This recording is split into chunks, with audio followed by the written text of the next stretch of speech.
Lucian's Pove. I hadn't slept in 2 days. Not that anyone could tell. Over time, I'd become adept at masking exhaustion, shielding it behind a practiced facade. But when I saw Sarah standing at the edge of the campsite, frozen in shock at the sight of me, I knew no amount of composure could disguise what was written all over me. There was that wall between us now. I could feel it as surely as the fire's heat against my skin, almost as if it had been fortified. Yet beyond the distance, what struck me hardest wasn't hostility. It was her calmness, unsettling and serene. It wasn't anger. It wasn't resentment. It was something colder, quieter, acceptance. She'd already accepted my absence before I could even process what it meant. When Judy pulled her aside earlier, I didn't need to hear the words to guess the conversation. And when Talia obliviously paired us together, Sarah's decision to stay, to work with me, felt both like mercy and punishment. I knew what she was doing, keeping the peace, trying not to ruin the experience for everyone else. That was Sarah, endlessly selfless and considerate, even to her own detriment. Still, her willingness to stay lit a dangerous, fragile spark inside me, hope. As we worked side by side, I let myself imagine, just for a heartbeat, that nothing had changed between us. That the silence was companionable instead of strained. The fire hissed as fat dripped into the flames, laughter rippled somewhere behind us. I almost believed we were fine, until her hand reached for the stack of napkins teetering near the edge of the table. Before I could think, my hand shot out, steadying the stack. Our fingers brushed. We both froze. "Here," I said stiffly. Her eyes flicked up, startled, like she hadn't expected me to speak at all. "Thanks," she murmured, taking the napkins. "Anytime," I managed softly. She offered me a small smile, barely there, brief, and yet it hit me like a jolt to the chest. It wasn't forgiveness, but maybe a truce. For the first time in days, I felt like I could breathe. But that fleeting, delicate moment unlocked something I'd kept tightly guarded. The memories slipped through before I could stop them. Back to the exhibition hall, to the words that shattered everything. My first instinct was to regret telling her the truth. But deep down, what I really regretted was not telling her sooner. I'd been blind, arrogant, convinced that by controlling what she knew, I could control what hurt her, that ignorance could shield her from pain. But all I did was rob her of choice. Sarah never needed saving. She needed honesty, transparency, and by denying her that, I became exactly what I'd despised in Kieran. Different sins, same result, the loss of her. The thought sat heavy in my chest. I wished I could go back, rewind everything, fix us before we ever broke. But I couldn't. So I clung on to the only thing left, that fragile, dangerous feeling. Hope. Because the alternative, the idea that she was truly gone from my life, was unbearable. I'd finally understood it now. I didn't want Sarah for her bloodline, or because she fit some idea of what I thought I needed. Back in that exhibition hall, my confession had been born of desperation, a reckless attempt to keep her from walking away. But in the silence that followed, in the nights when missing her hollowed me out, I realized something else. I hadn't lied. I loved her. Somewhere along the line, I couldn't say when, I'd truly fallen for Sarah. I wouldn't push, not until she was ready. But I wouldn't walk away either. And I would never stop trying to become someone worthy of her choosing. By nightfall, everyone lounged around the campfire laughing over half-burned marshmallows and melted chocolate.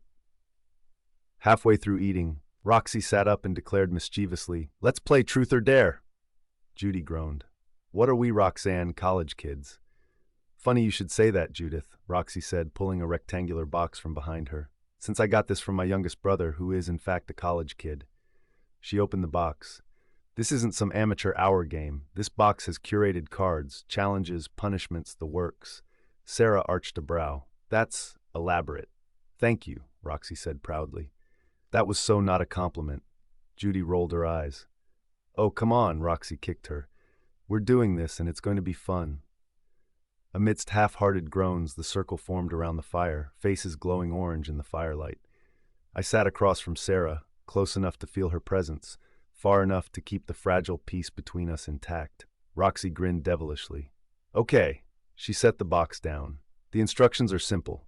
The bottle lands on you. You pick a card. One side has a dare, the other a question. You spin, you pick, you suffer. No exceptions." She stabbed a finger at me. Not even you, Alpha. You're one of us tonight. I chuckled, tipping my head. Noted. The bottle clinked as it spun across the uneven ground. When it stopped, it pointed straight at me. Roxy snickered. Perfect. I sighed as all eyes turned to me expectantly. Roxy pushed the box towards me. Take it away, Alpha. I exhaled softly and reached in, picking out the first card my fingers brushed. I drew it out and skimmed the words on the surface, and froze. Well, Talia pressed, eyes bright with curiosity. Let me see. Roxy grabbed the card out of my hand before I could react. Her eyes darted across both sides of the card and flared. Oh, what does it say? Judy asked. Kiss the person you find most attractive in the group, or, she flipped the card, reveal your deepest regret. Sarah's breath caught. Awkward silence blanketed the group. They all knew what had happened between Sarah and me. I was sure of it now. Sarah stared resolutely at the flames, pretending not to notice the eyes flicking between us. In the glow of the fire, I could see color rising in her cheeks. The game was silly, juvenile, and someone of my pedigree had no business playing it. But I also had no business being on the camping trip. I'd abused my power as the founder of OTS to invite myself as an opportunity to see Sarah. I swallowed, my gaze lingering on her longer than it should have. There was a time I wouldn't have hesitated. A time when I would have taken the dare just to make her flustered, just to see her try to hide that shy smile behind her hair. But that time was gone, and this, I realized, was another opportunity. So I cleared my throat. Truth. Sarah finally looked at me then. Just a glance, but it was enough. There was a faint crease between her brows, something unreadable flickering behind her eyes. Relief, maybe, or curiosity. All right then, Roxy said, a little subdued.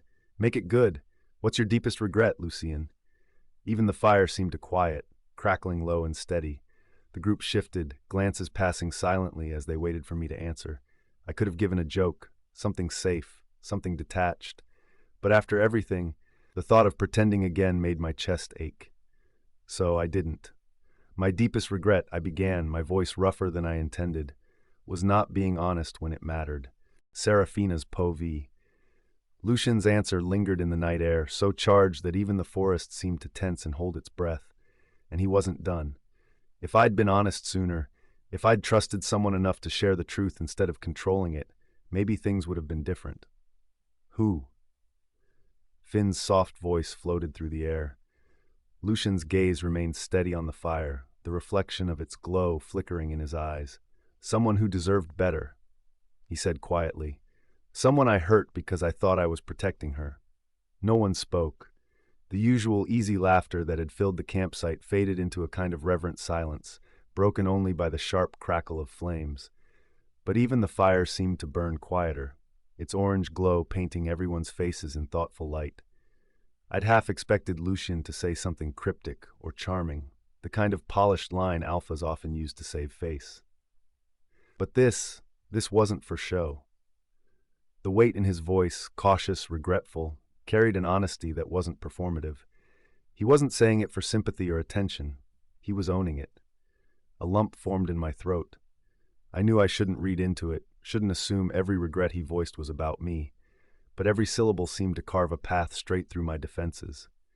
I realized then that Lucien hadn't chosen truth out of pride or arrogance. He'd done it for me. He hadn't wanted to make me uncomfortable with the dare. He'd chosen the harder path, honesty, knowing it might expose him in a way I'm sure he wasn't used to. The firelight caught on his expression, somber, unguarded, so raw that my chest clenched. He wasn't just talking about guilt. He was talking about regret, the kind that eats at you long after the dust has settled. Alina's voice stirred faintly in the back of my mind, soft and measured. He means it. He's a good alpha, flawed but good. It's no wonder he once held your affection. I swallowed hard, my gaze fixed on the dancing flames. Okay, Roxy exhaled, leaning forward to spin the bottle. I hereby forbid anyone else from picking truth. Scattered laughter bounced through the group as the bottle landed on Talia. Lucien didn't glance at me once during the rest of the game, and somehow that made it worse. Everyone else, though, did, some openly, some sneaking peeks when they thought I wasn't looking. Their wide eyes and furrowed brows broadcast a curiosity that was suffocating. It quickly got too much to bear. I'm going to get some air, I muttered, though we were literally outside.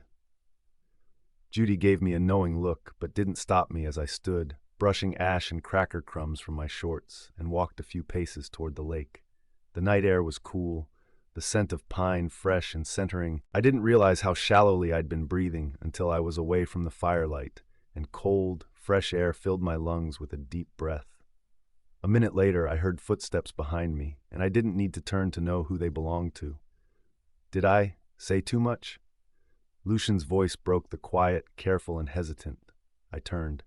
He stood there a few feet away, hands in his pockets, firelight flickering behind him like an aura. His usual self-assurance was gone, replaced by the uncharacteristic nervousness that was quickly becoming familiar on him. I sighed. You didn't, you just caught everyone off guard. He nodded slowly. Everyone or you? Yep. I wrapped my arms around myself, suddenly feeling the chill. You didn't have to answer like that. You could have kept it vague. He instantly shrugged off his jacket, and before I could protest, the weight of it landed on my shoulders. The warmth of his scent surrounded me, and something more akin to nostalgia twisted my gut. I didn't want to, he said simply. I spent enough time hiding behind vague answers. That's what put us in this position in the first place. I'm not going to do that anymore, Sarah. His tone tugged something deep inside me. Up close, I could see it clearer. The exhaustion etched into the lines of his face, the faint shadows under his eyes. He'd been putting on a brave front, holding himself together for everyone else, but the mask didn't hold as well under the moonlight. You look tired, I murmured before I could stop myself. Lucian huffed a laugh, low and quiet. On a scale of 1 to 10, how cheesy is I can't sleep 'cause you've been running through my mind? My laughter caught me by surprise, but oh gods, it felt so fucking good. 2 days. We'd stayed out of communication for much longer than that, but I didn't think I had missed Lucian as much as I realized I missed him right now. 12, I answered, my voice surprisingly light. He nodded. Yeah, that's what I feared. He took a hesitant step closer. Sarah, about before. I meant what I said. I looked away, tracing the ripple of moonlight on the lake's surface. That you hurt someone important to you? That I was an arrogant bastard who thought he was protecting her when all I was really doing was controlling her. His words strained. I didn't realize how much damage I caused until it was too late. The confession hit like a soft punch. There was no bravado, no justification, just remorse. You don't need to apologize again, I said quietly. I do, he insisted. Not because I expect you to forgive me or, he exhaled, come back to me, but because you deserve to hear it. I'm sorry, Sarah. The sincerity in his eyes disarmed me. I think I expected defensiveness or stubborn alpha pride. But this was different. For a fleeting moment, I saw the Lucian I'd been falling for, the one who'd saved my life, who'd believed in me before anyone else did, who, first and foremost, had been my friend. I smiled faintly. Apology accepted. His eyebrows lifted slightly, almost in disbelief. But, I added, that doesn't mean we're resuming anything. Let's just be friends. For now. He smiled then, not the charming practiced one he wore at public events, but a small, honest curve of his lips that crinkled the corners of his eyes. Friends, he repeated, only a little bit resigned. I can live with that. Good, I said, because I don't do second chances easily. He laughed under his breath. You shouldn't. You're worth more than that. The unexpected sincerity in that simple line made my stomach flutter in the way it did around Lucian. I wonder if he told Zara she was worth more than that. No. I slammed a door shut on that thought and smiled at Lucian. I stretched out my hand to him. Well, friend, what do you say we rejoin the group? His smile lit up the night as he took my hand. Let's. When we returned to the campfire, the atmosphere was noticeably lighter. The sidelong glances turned into relieved smiles, and Roxy's dramatic sigh was loud enough to draw a round of laughter. Finally, she stage whispered. The tension in the air was giving me wrinkles. I rolled my eyes, but couldn't help smiling. The rest of the evening passed in a blur of chatter and laughter and the smell of grilled meat and melted chocolate. I let myself unwind, and for the first time since setting foot on the campsite, I didn't feel like I was walking on eggshells. Lucian kept his distance just enough, not hovering, but not withdrawn. When I ran out of skewers, he silently handed me more. When I dropped a marshmallow in the fire, he fished out another one without a word. It was easy, familiar, almost painfully so. As the night wore on, Judy broke out a bottle of wine, and I didn't stop her when she poured me a cup. One cup turned into two, then three, until the stars overhead spun slightly, glittering brighter than usual. And oh gods, the noise in my head eased. The mountain of emotions flattened into a valley. Sweet, sweet peace. Okay, that's enough for you, Judy teased, tugging the fifth cup from my hand. I'm fine, I slurred, giggling as Roxy helped me to my feet. You're not fine, Roxy said, though she was laughing too. You're smiling and staring into nothing like there's a ghost offering you free chocolate. That's oddly specific, I mumbled, swaying. And weird. Roxy, do you see ghosts? You shouldn't take sweets from strangers, especially if they're dead. Judy slapped a hand over her mouth and turned away. It did nothing to hide her snickers. Lucian, Roxy called. She's your responsibility tonight. You've got the tent closest to hers. Of course, he said, standing. His tone was calm, but the faint twitch of his mouth betrayed amusement. Blinking rapidly, I poked a finger at all four of him. You're laughing at me. Not at all, he said smoothly, reaching to steady me when I tripped over a stray branch. Liar. I wouldn't dare, he murmured, his hand warm on my elbow. We walked slowly toward the tents, and my head buzzed pleasantly, the world slightly hazy at the edges. When we reached my tent, I turned to face him, wobbling a little. Thanks for walking me home, he snorted. This isn't your home, but you're very welcome. There was absolutely nothing humorous about his statement, yet my head fell back as I laughed so hard I lost my balance. Lucian caught me by the shoulders, steadying me effortlessly. Thank you, I giggled. Always, he said softly. I gripped his forearm. You're a good friend. I don't know, he muttered, the amusement draining from his voice. His gaze lingered on mine for a moment too long. I know we just established that rapport, but I think I'm failing at that already. The air between us changed, thickened. His hand was still on my arm, thumb brushing lightly against my skin. I didn't move away, though I knew I should. You shouldn't look at me like that, I whispered, eyes half-lidded.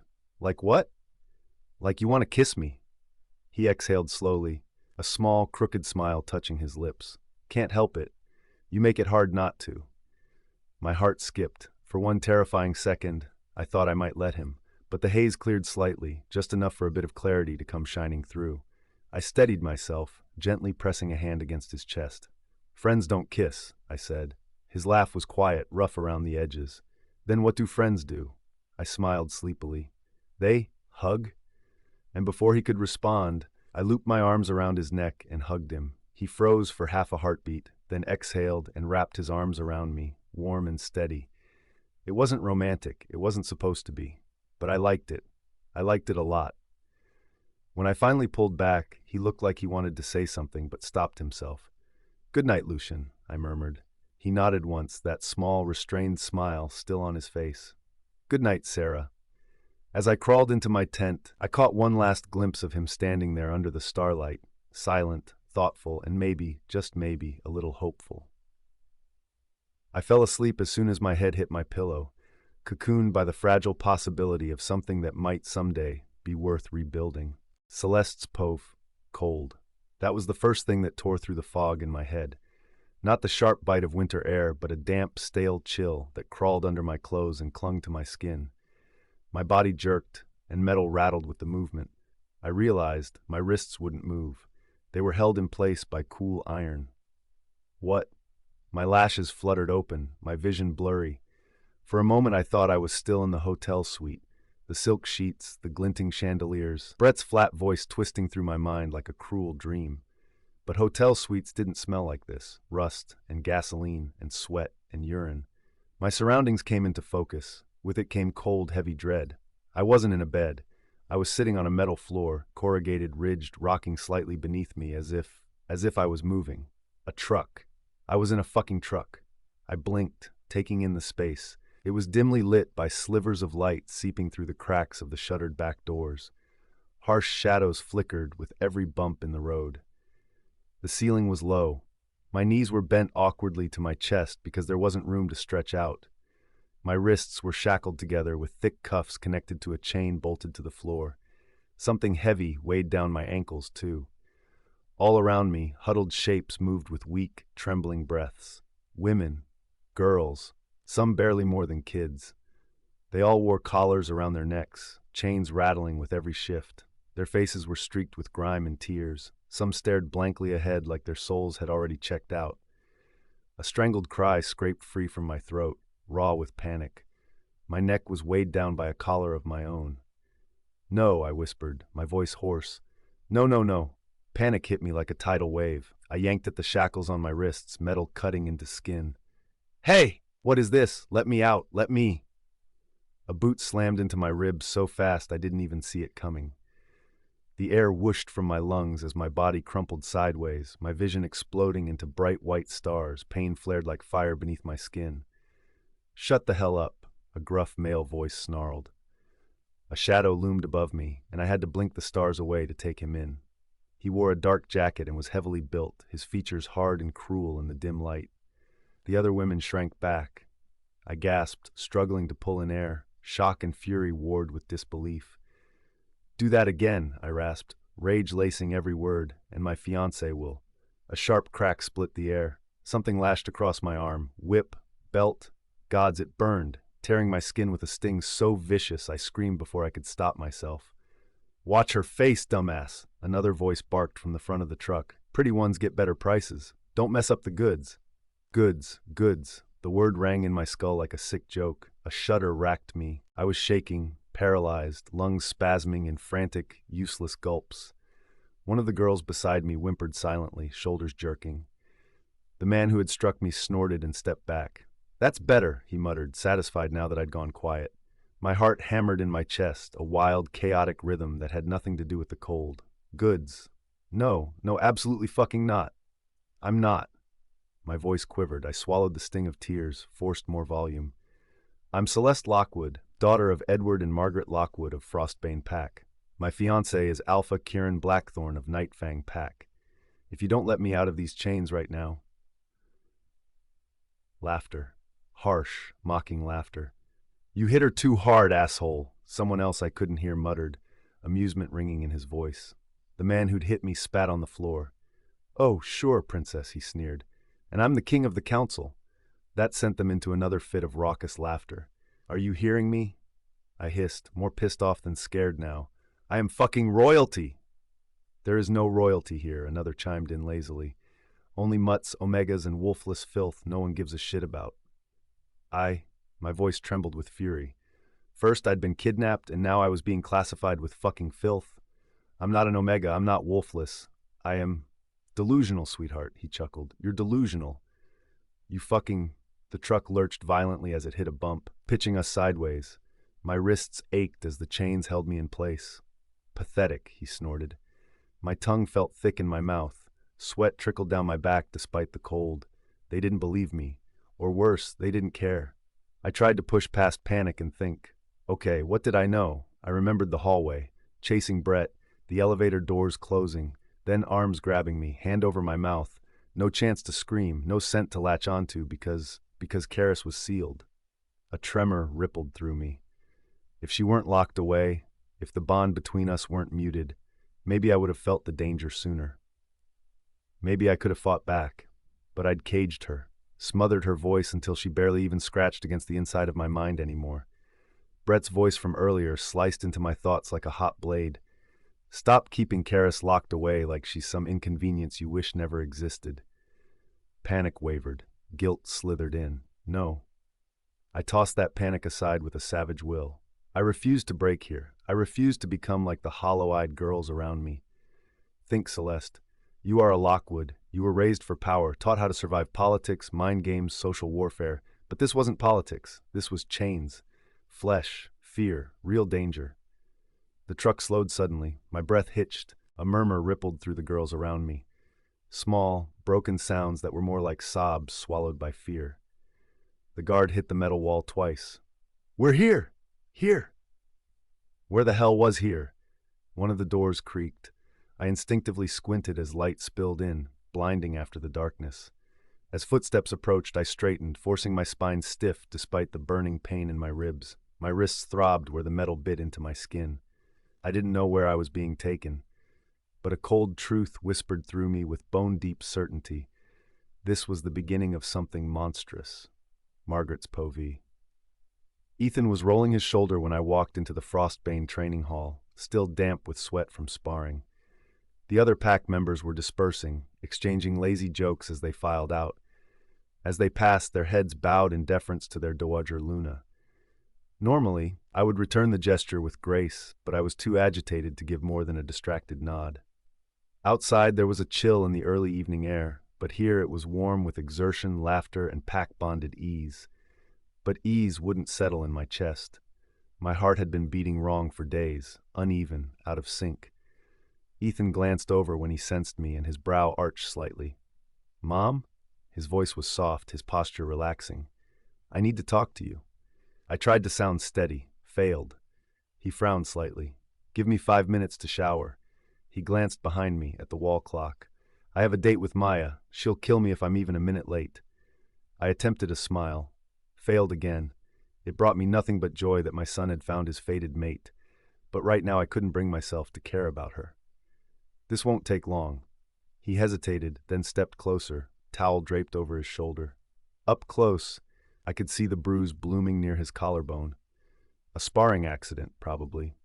He would heal fast. Ethan was strong, stable. The same couldn't be said for his sister. Celeste, I mean. When it came to Sarah, well, I still couldn't get an accurate read on her. The thought of my oldest daughter sent a pang through me, but I pushed it aside and focused on the reason I was here, my youngest daughter. "When was the last time you heard from Celeste?" I asked Ethan. His brows knit together as he thought. "Not since I dropped her off at the house after the LST. I tried calling her the day after. She picked up, cursed me out, told me not to fucking bother her again, and hung up." He shrugged. I tried not to take it to heart. His frown deepened, seeing the worry on my face. "Why?" "She hasn't been home in days," I whispered. "Sarah and Daniel came over the other day, and—" "Let me guess," he muttered. "Celeste wasn't happy about that and threw a bitch fit." "Language," I gasped instinctively. He rolled his eyes. I sighed. "Anyway, I might have struck her." I wrung my hands, feeling the phantom sting from hitting my precious daughter. "She stormed out after that, and she's not answering my calls or messages." Ethan's expression tightened slightly. He brushed a lock of damp hair away from his forehead. "She's probably still pissed about Kieran breaking off the engagement. Any hit to her ego makes her dramatic." My eyes widened. "Kieran broke off their engagement?" He nodded. Guilt churned in my stomach when I remembered how happy she had been to go out to meet Kieran that morning.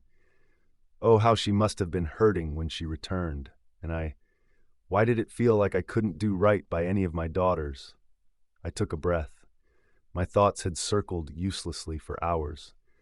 I agreed that Celeste had a flair for theatrics, and she could easily be doing this for attention. But something didn't feel right. "I know pride," I murmured. "But this doesn't feel like pride." He sighed. "I'm sure she's fine." "How can you be so sure?" "Kieran's credit card statement," he answered simply. "She's been using it since they broke up, like some kind of revenge tactic." "What?" He nodded, sounding somewhere between annoyed and weary. "She went on a shopping spree in the city, and then booked a week in a luxury presidential suite at the Vesper Grand." My chest tightened. I was still uneasy. "I want to check on her," I whispered. Ethan's brow furrowed. "Mom." "I won't feel at peace until I see her with my own eyes," I insisted. He hesitated, then gave in with a slow, resigned nod. "Fine. I'll text Maya." I touched his cheek briefly, a silent thank you. The Vesper Grand Hotel had always been Celeste's favorite, dripping in elegance, with gilded chandeliers and velvet drapes. We'd booked rooms here for pack events and summits when my Edward was still alive. Something about the opulence and extravagance of the place reminded me of Celeste. She'd always wanted to be seen, to be adored. I guess that's why Sarah's quiet existence had always infuriated her so much, how someone so muted could still hold attention without trying. I stepped into the elevator with Ethan at my side, accompanied by the hotel manager, a well-dressed man with carefully styled hair and a master keycard. My pulse thumped in my ears. Anxiety and anticipation wound tight inside me as the numbers in the elevator counted till we got to the presidential floor. The hotel manager's smile was politely strained as he led us to her door. Miss Lockwood has not requested any services since she checked in. We assumed she wished for privacy since no complaints were lodged. Open it, Ethan said flatly. The electronic beep echoed almost too loudly. I braced myself for the chaos of Celeste in meltdown mode. Clothes scattered, makeup smudged, designer heels thrown, maybe her crying in the hot tub or sprawled dramatically on the bed. But the bed had been slept in, once. Sheets rumpled lightly. Her Chanel purse lay on the chaise. Her heels were scattered at the foot of the bed, nothing else. My pulse spiked. Maybe she stepped out, the manager offered weakly. Ethan stalked to the closet, empty. Where is she? I breathed. I moved through the suite slowly, every step heavier than the last. My mind spun through every possibility, none of them comforting. Then on the marble table next to the mini-fridge, I saw it, a black American Express card. My fingers trembled as they brushed the name embossed along the bottom. Kieran Blackthorne.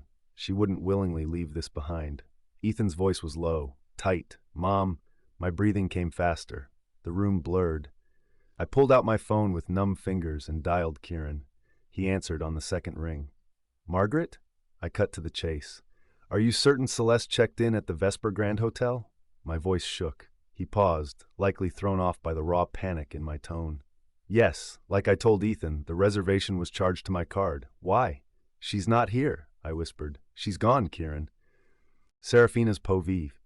It started with water. Cold black water lapping at my ankles, except I couldn't feel the chill on my bare feet.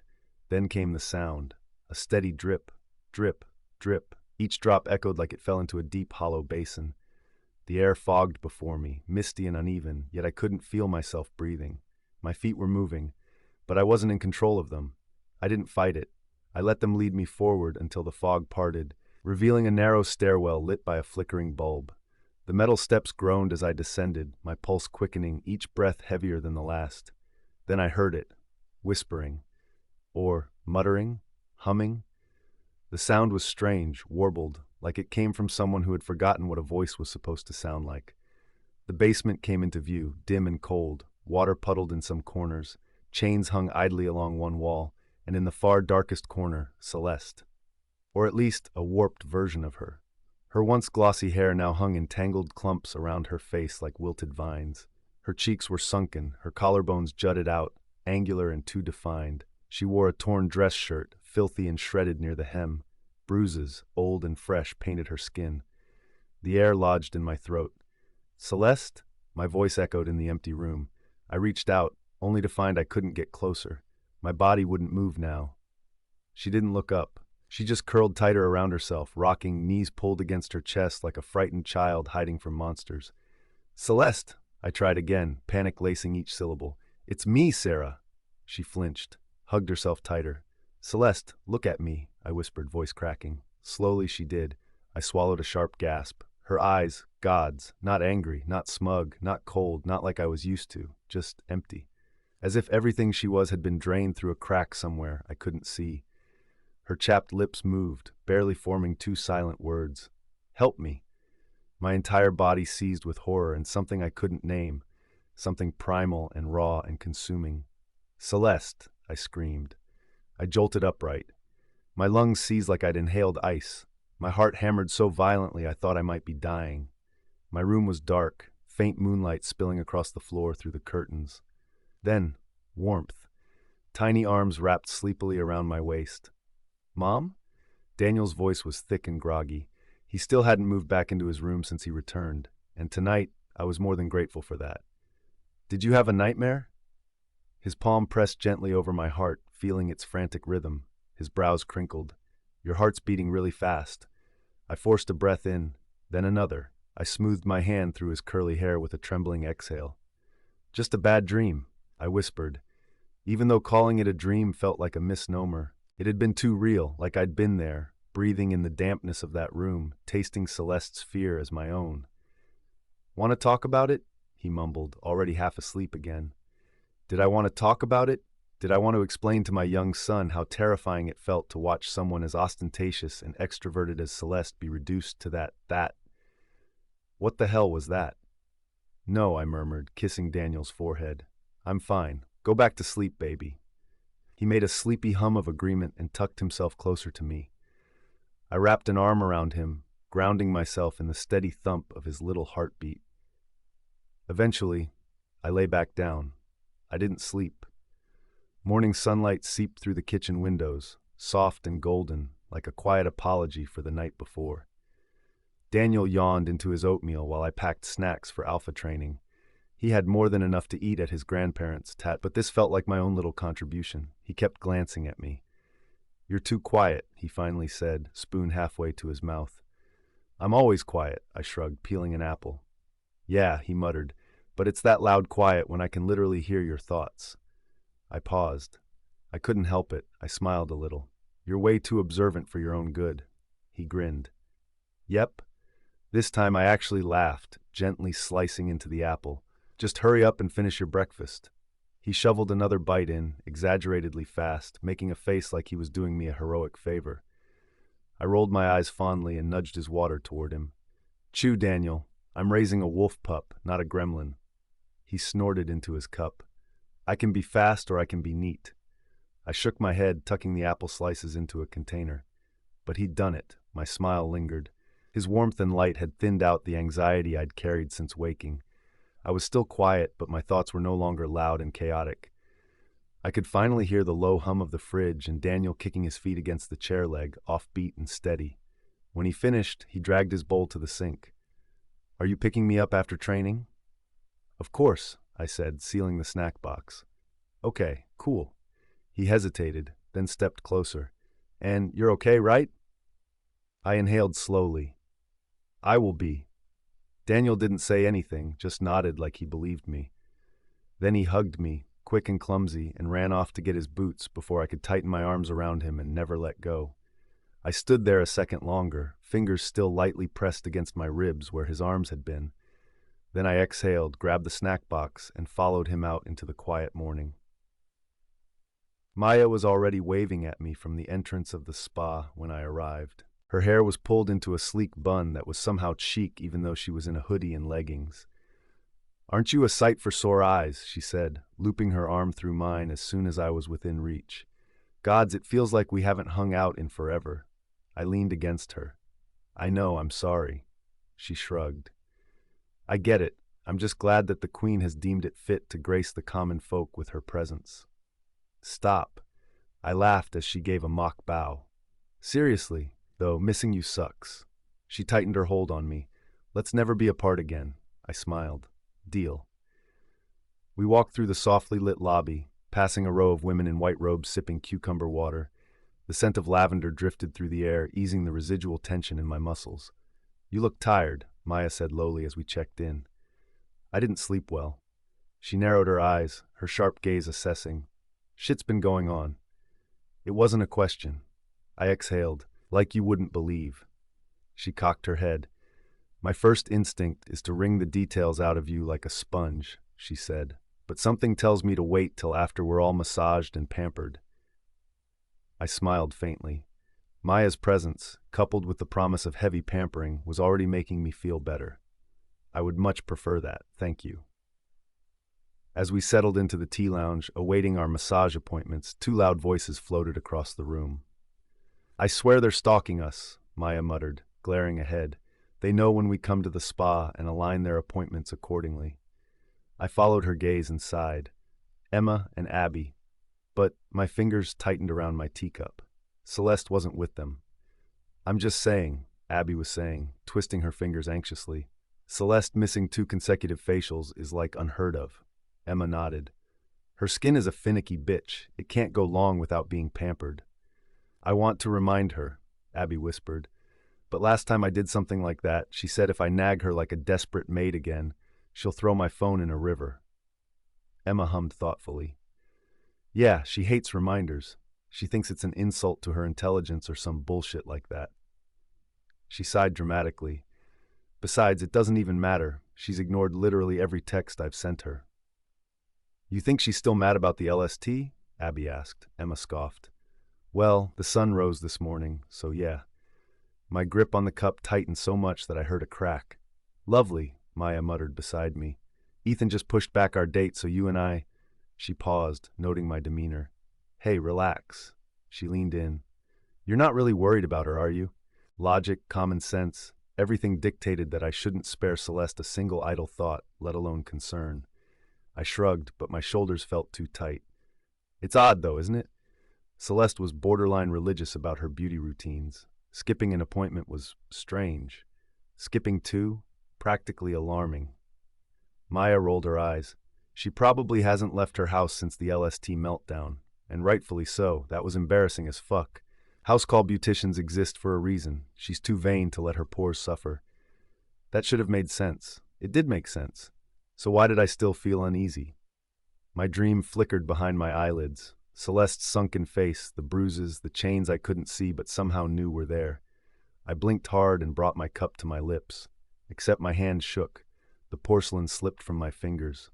Time slowed for half a second. Crash. The teacup shattered across the floor. Every eye snapped toward me. I stared at the broken pieces, my heart jackhammering.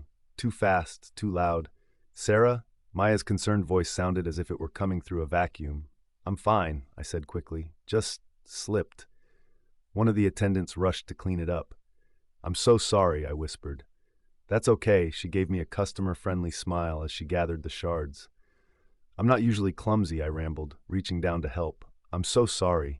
Maya caught my wrist gently and said, "Sarah, what's going on? You're all jittery." I inhaled. "I'm Finn." My phone rang, cutting off the lie. My fingers shook as I retrieved my phone, and the caller ID made my heart skip a beat. Margaret. My first assumption was that she wanted to talk about what happened at the manor. Apologize or scold me. I wasn't sure which way she was swinging these days. But something about the way my fingers suddenly went cold before I even answered filled me with foreboding. "Serafina?" Her voice wasn't sharp or composed. It was tight, strained, and on the verge of tremor. Have you heard from Celeste lately?" My breath caught. "No," I said slowly. "Why?" Silence. Then it broke.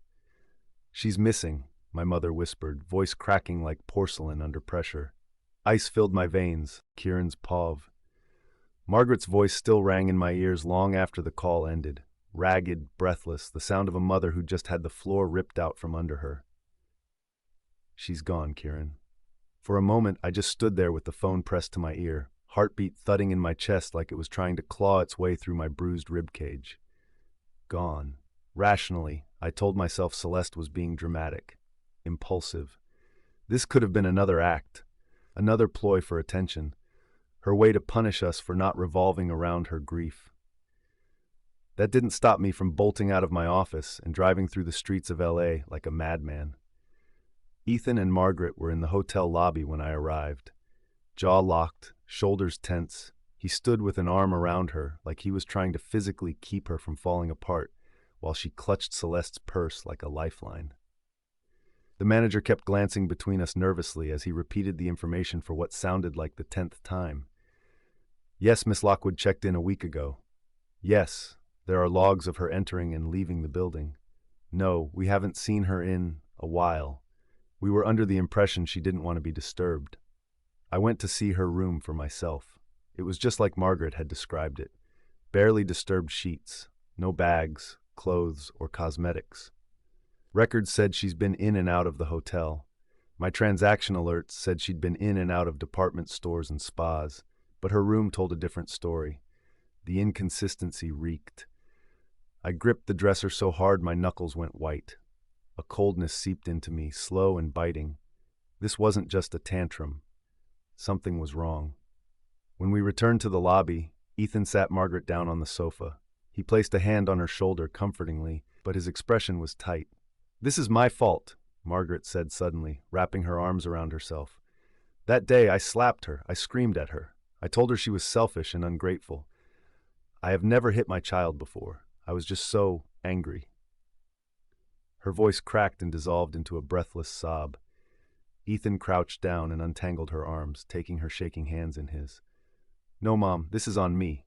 I'm her older brother. I should have done more. I should have seen how bad she was slipping. I should have protected her." I stood apart, watching them unravel. Their voices blurred into background noise. The guilt swarming between them felt contagious, thickening the air. The truth sat heavy in my chest. Margaret might have struck her. Ethan might have neglected her. But the straw that broke the camel's back was me. The breakup, That was the catalyst for this reaction.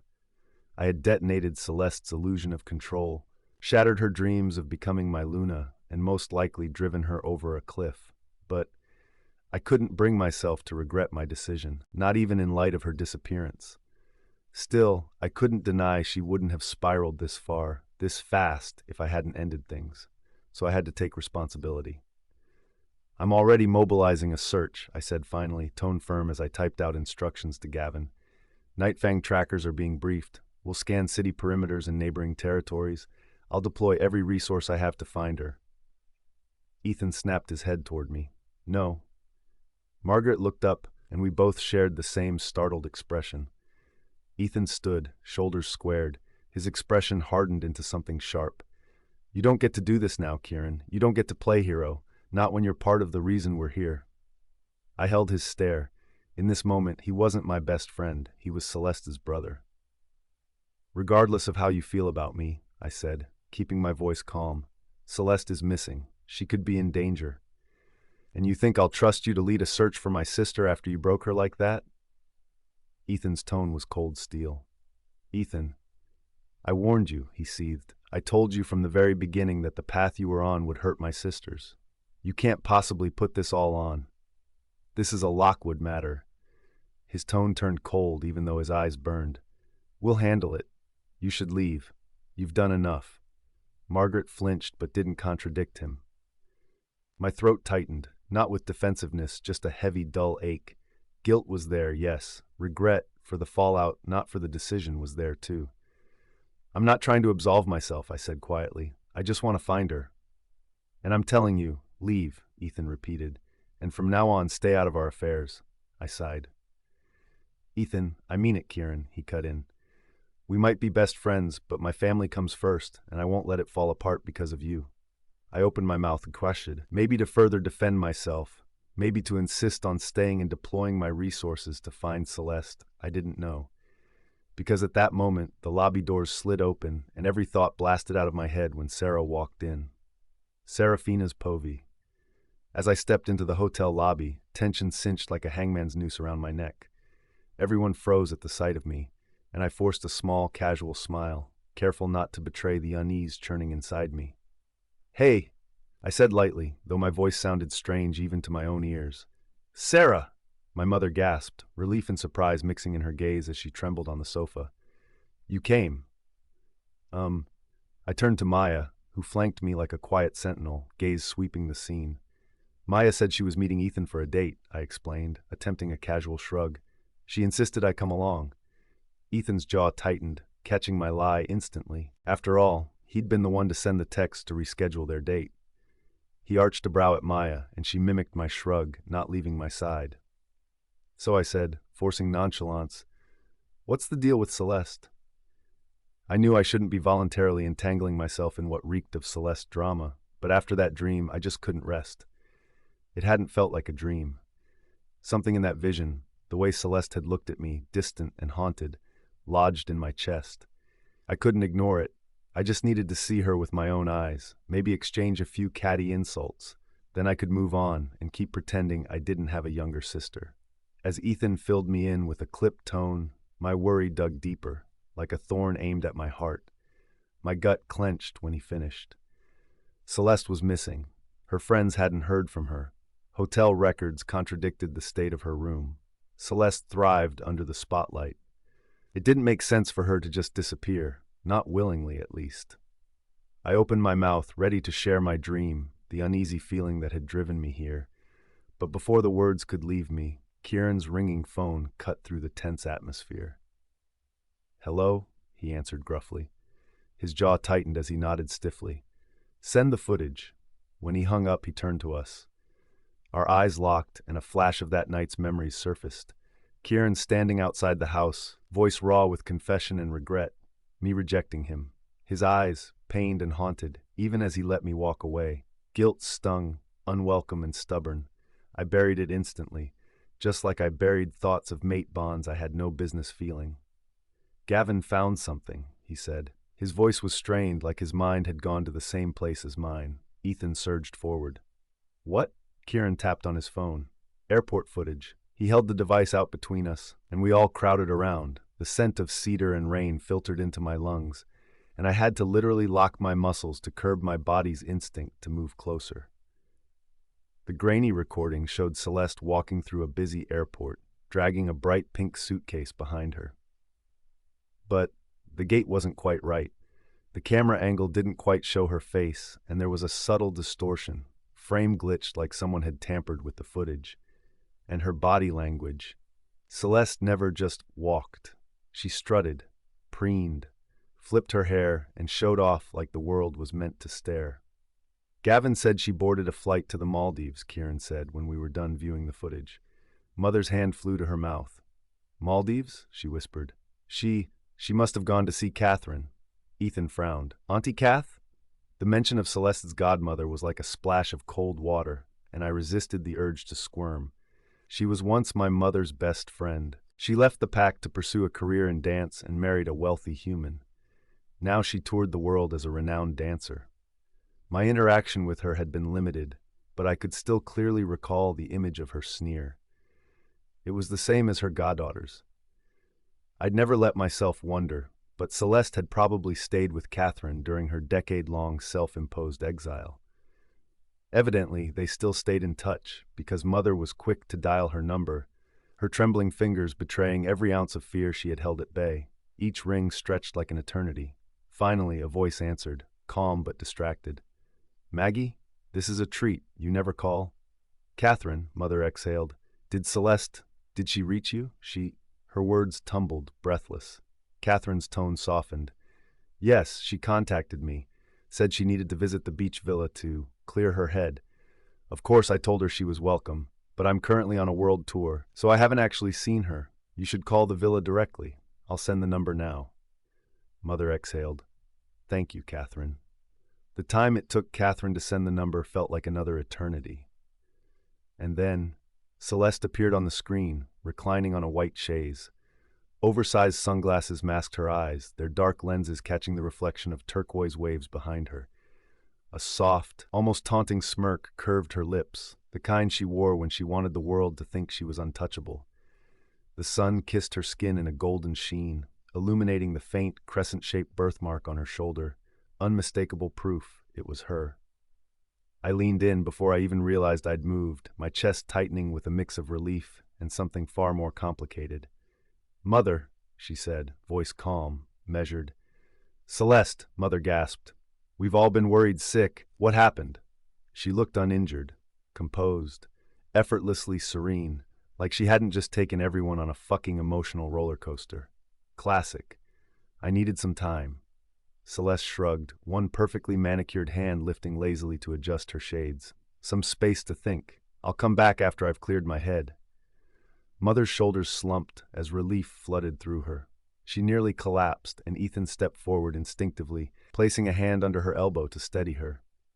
Celeste, he snapped. This is ridiculous, even for you. Do you know how worried? Spare me. She ended the call. There was a long, stunned silence in which we just stared at the dark screen, all high-strung and now unsure of what to do with all the nervous energy. Then Maya let out a sharp bark of laughter. Yep, that's Celeste, all right. Mother closed her eyes, leaning further into Ethan. Oh, thank the gods. Though not as visible as my mother's, my relief was just as profound. I knew I shouldn't give a flying fuck what happened to Celeste, but I guess my heart hadn't completely hardened against her just yet. Come, Ethan murmured, his hands wrapped around our mother. Let me take you home. You should get some rest. She nodded, closing her eyes. As they walked past, Ethan shot Maya a weighted look, lightly threaded with guilt. It's cool. She leaned up and placed a kiss on his jaw. I'll see you later. He nodded, then slid me a wan smile. Bye, Sarah. I waved a little.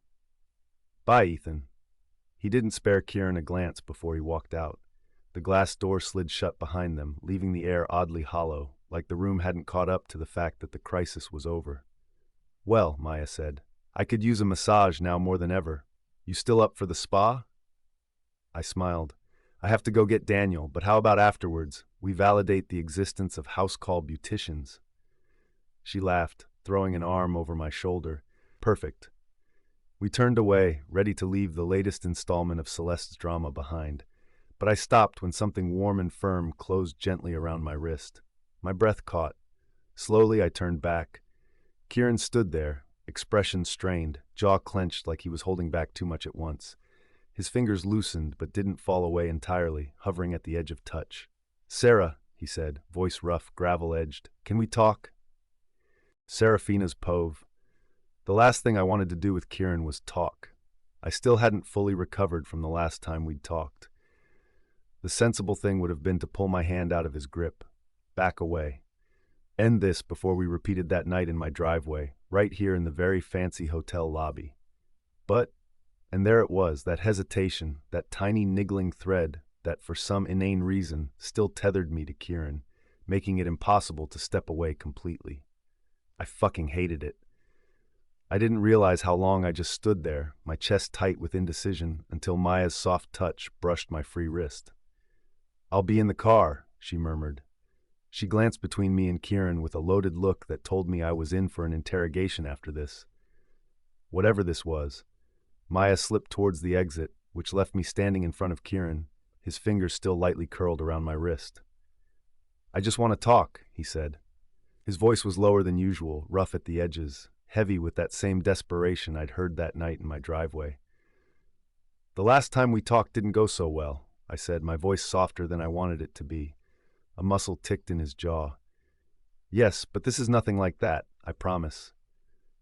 I swallowed against the lump forming in my throat, taking him in under the soft, almost ethereal glow of the chandeliers. He was the same Kieran, strong, tall, commanding, but there was an almost invisible strain in the way he carried himself now. His shoulders, usually squared like steel, now slumped just slightly, as if bracing against a weight invisible to everyone but him. Tension rippled through his frame. He stood too straight, as if relaxing even a little would allow everything inside him to come undone. This looked nothing like Lucian's exhaustion. Kieran didn't look sleep-deprived. He looked like something was eating at him, gnawing in places sleep couldn't reach. For a wild moment, I wondered if this was all because of Celeste. Maybe their breakup had taken a toll on him, but something in me knew it wasn't that. And then, even wilder, I dared to imagine that he looked this way because of me, because of how we'd last left things. I held his gaze longer than I meant to, then gently tugged my wrist free from his grip, trying to ignore the tingling sensation his touch left along my arm. "Fine." I didn't meet his eyes. "But I really don't have long. I need to pick up Daniel from your father's soon." He didn't do a good job of hiding his relief at my acceptance. He nodded and gestured to a quieter seating area by the windows. When we sat, I made sure to keep a good arm's length between us. Silence stretched, heavy, but not suffocating yet. Kieran inhaled slowly, as if gathering courage. "About that night?" "No." My interruption was sharper than I intended. I didn't miss the way his jaw tensed. "We are not doing this again." His brows drew together. "I get it," I continued, pushing past the flutter of nerves that immediately rose as he said, "That night. You said what you needed to. I said what I needed to. I assure you my stance hasn't changed since then, so there's no need for a repeat." I pressed my hands tightly into my lap and let out a breath. "I'm not interested in scraping open the same wound again." Kieran looked away, swallowed. His fingers curled slightly against his knee. I frowned. The skin over his knuckles was raw and scabbed like he'd gotten into a brawl. But I didn't care. Whatever he did in his free time was his business. "I'm not trying to hurt you again, Sarah, I swear. Kieran, too sharp, too loud. I really didn't want to talk about this again. Ever." "Okay," he exhaled. "Okay." There was something so vulnerable in the way he drew back, accepting that boundary. His shoulders dropped, the slightest quiver barely contained, and I found myself having to look away to hide the sting behind my own eyes. "What is this about, then?"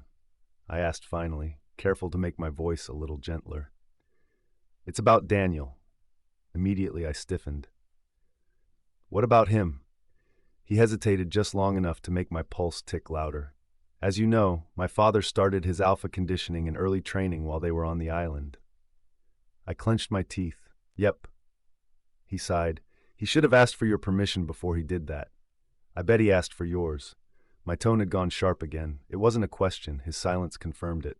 "I'm sorry," he said quietly. I pursed my lips. "It's fine. Daniel's enjoying it, so that's that. He hesitated. There's more. I held my breath as he continued. Daniel turns 10 soon.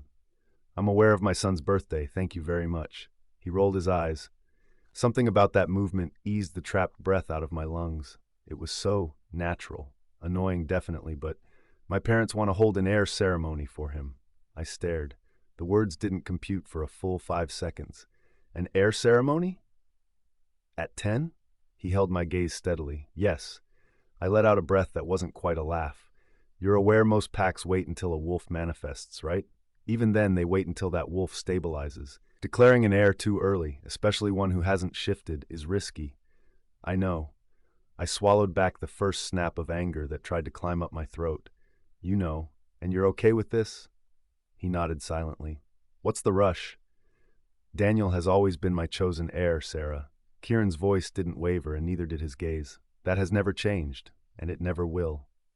And damn him, something in me quivered. A decade of silence, a decade of distance. But that, his claim over Daniel, his certainty about my son's future, had never once faltered. I forced myself not to let it soften me. It's one thing to know he'll one day take over as alpha, but this, it's too much pressure. He's a child, Kieran. You think I haven't considered that? His tone remained controlled, but I could hear the quiet plea buried in it. Daniel's wolf isn't fully formed yet, but my father and I can already feel it stirring. And it's strong. A lot stronger than I was at his age. A tremor of pride flickered in my chest, but it was swiftly overpowered by fear, unbidden and terrifying. I pictured Daniel, small and bright-eyed, laughter high and free, someday carrying something enormous on his shoulders and crumpling beneath it. What if his wolf develops differently from what everyone expects? I murmured. What if he breaks under that weight? A shiver ran through me. What if he's like me? Kieran flinched, barely, but I saw it. I was the daughter of an alpha, yet my wolf had taken this long to emerge, and she was still weak. The thought of my son facing the same stigma and disdain I endured was a spear to the heart. Sarah, Kieran said softly, even if, for some reason, Daniel's wolf isn't the titan people expect from the son of Nightfang's alpha, I promise you the pack will accept him. I shook my head. You can't guarantee that. I was Edward Lockwood's daughter, and once my flaws were exposed, my pack didn't. My voice trembled and I pressed my lips together. Kieran was silent for a while, and then gently he said, You forget, Sarah, that you are no longer that woman. You're the champion who dominated OTS. The whole world watched you fight, watched you lead. His voice dropped lower. They will accept Daniel, not because he's my heir, because he's your son. No one would dare underestimate him. Warmth tinged with fear curled in my gut, and emotion clogged my throat. I didn't know what it was, Kieran's pride in my achievements, or knowing I'd done exactly what I'd set out to do, become stronger, so life could be better for my son. I'm not trying to make him grow up faster than he must, Kieran continued quietly. But Nightfang has been without a Luna for too long. I scoffed. He didn't miss a beat, because of my mistakes, but the elders worry about the pack's future. Naming Daniel officially could stabilize things. It gives them a direction, a future to rally behind. He hesitated. And it buys me time. His hand reached out slowly, cautiously, to fix what I broke. That last line wasn't just about the pack, and we both knew it. My breath hitched at the look in his eyes, raw remorse tangled with apology and something like hope. For a fleeting heartbeat, the years fell away, and he wasn't Kieran, my cold, distant ex-husband. He was Kieran, the man I'd once loved in suffocating silence.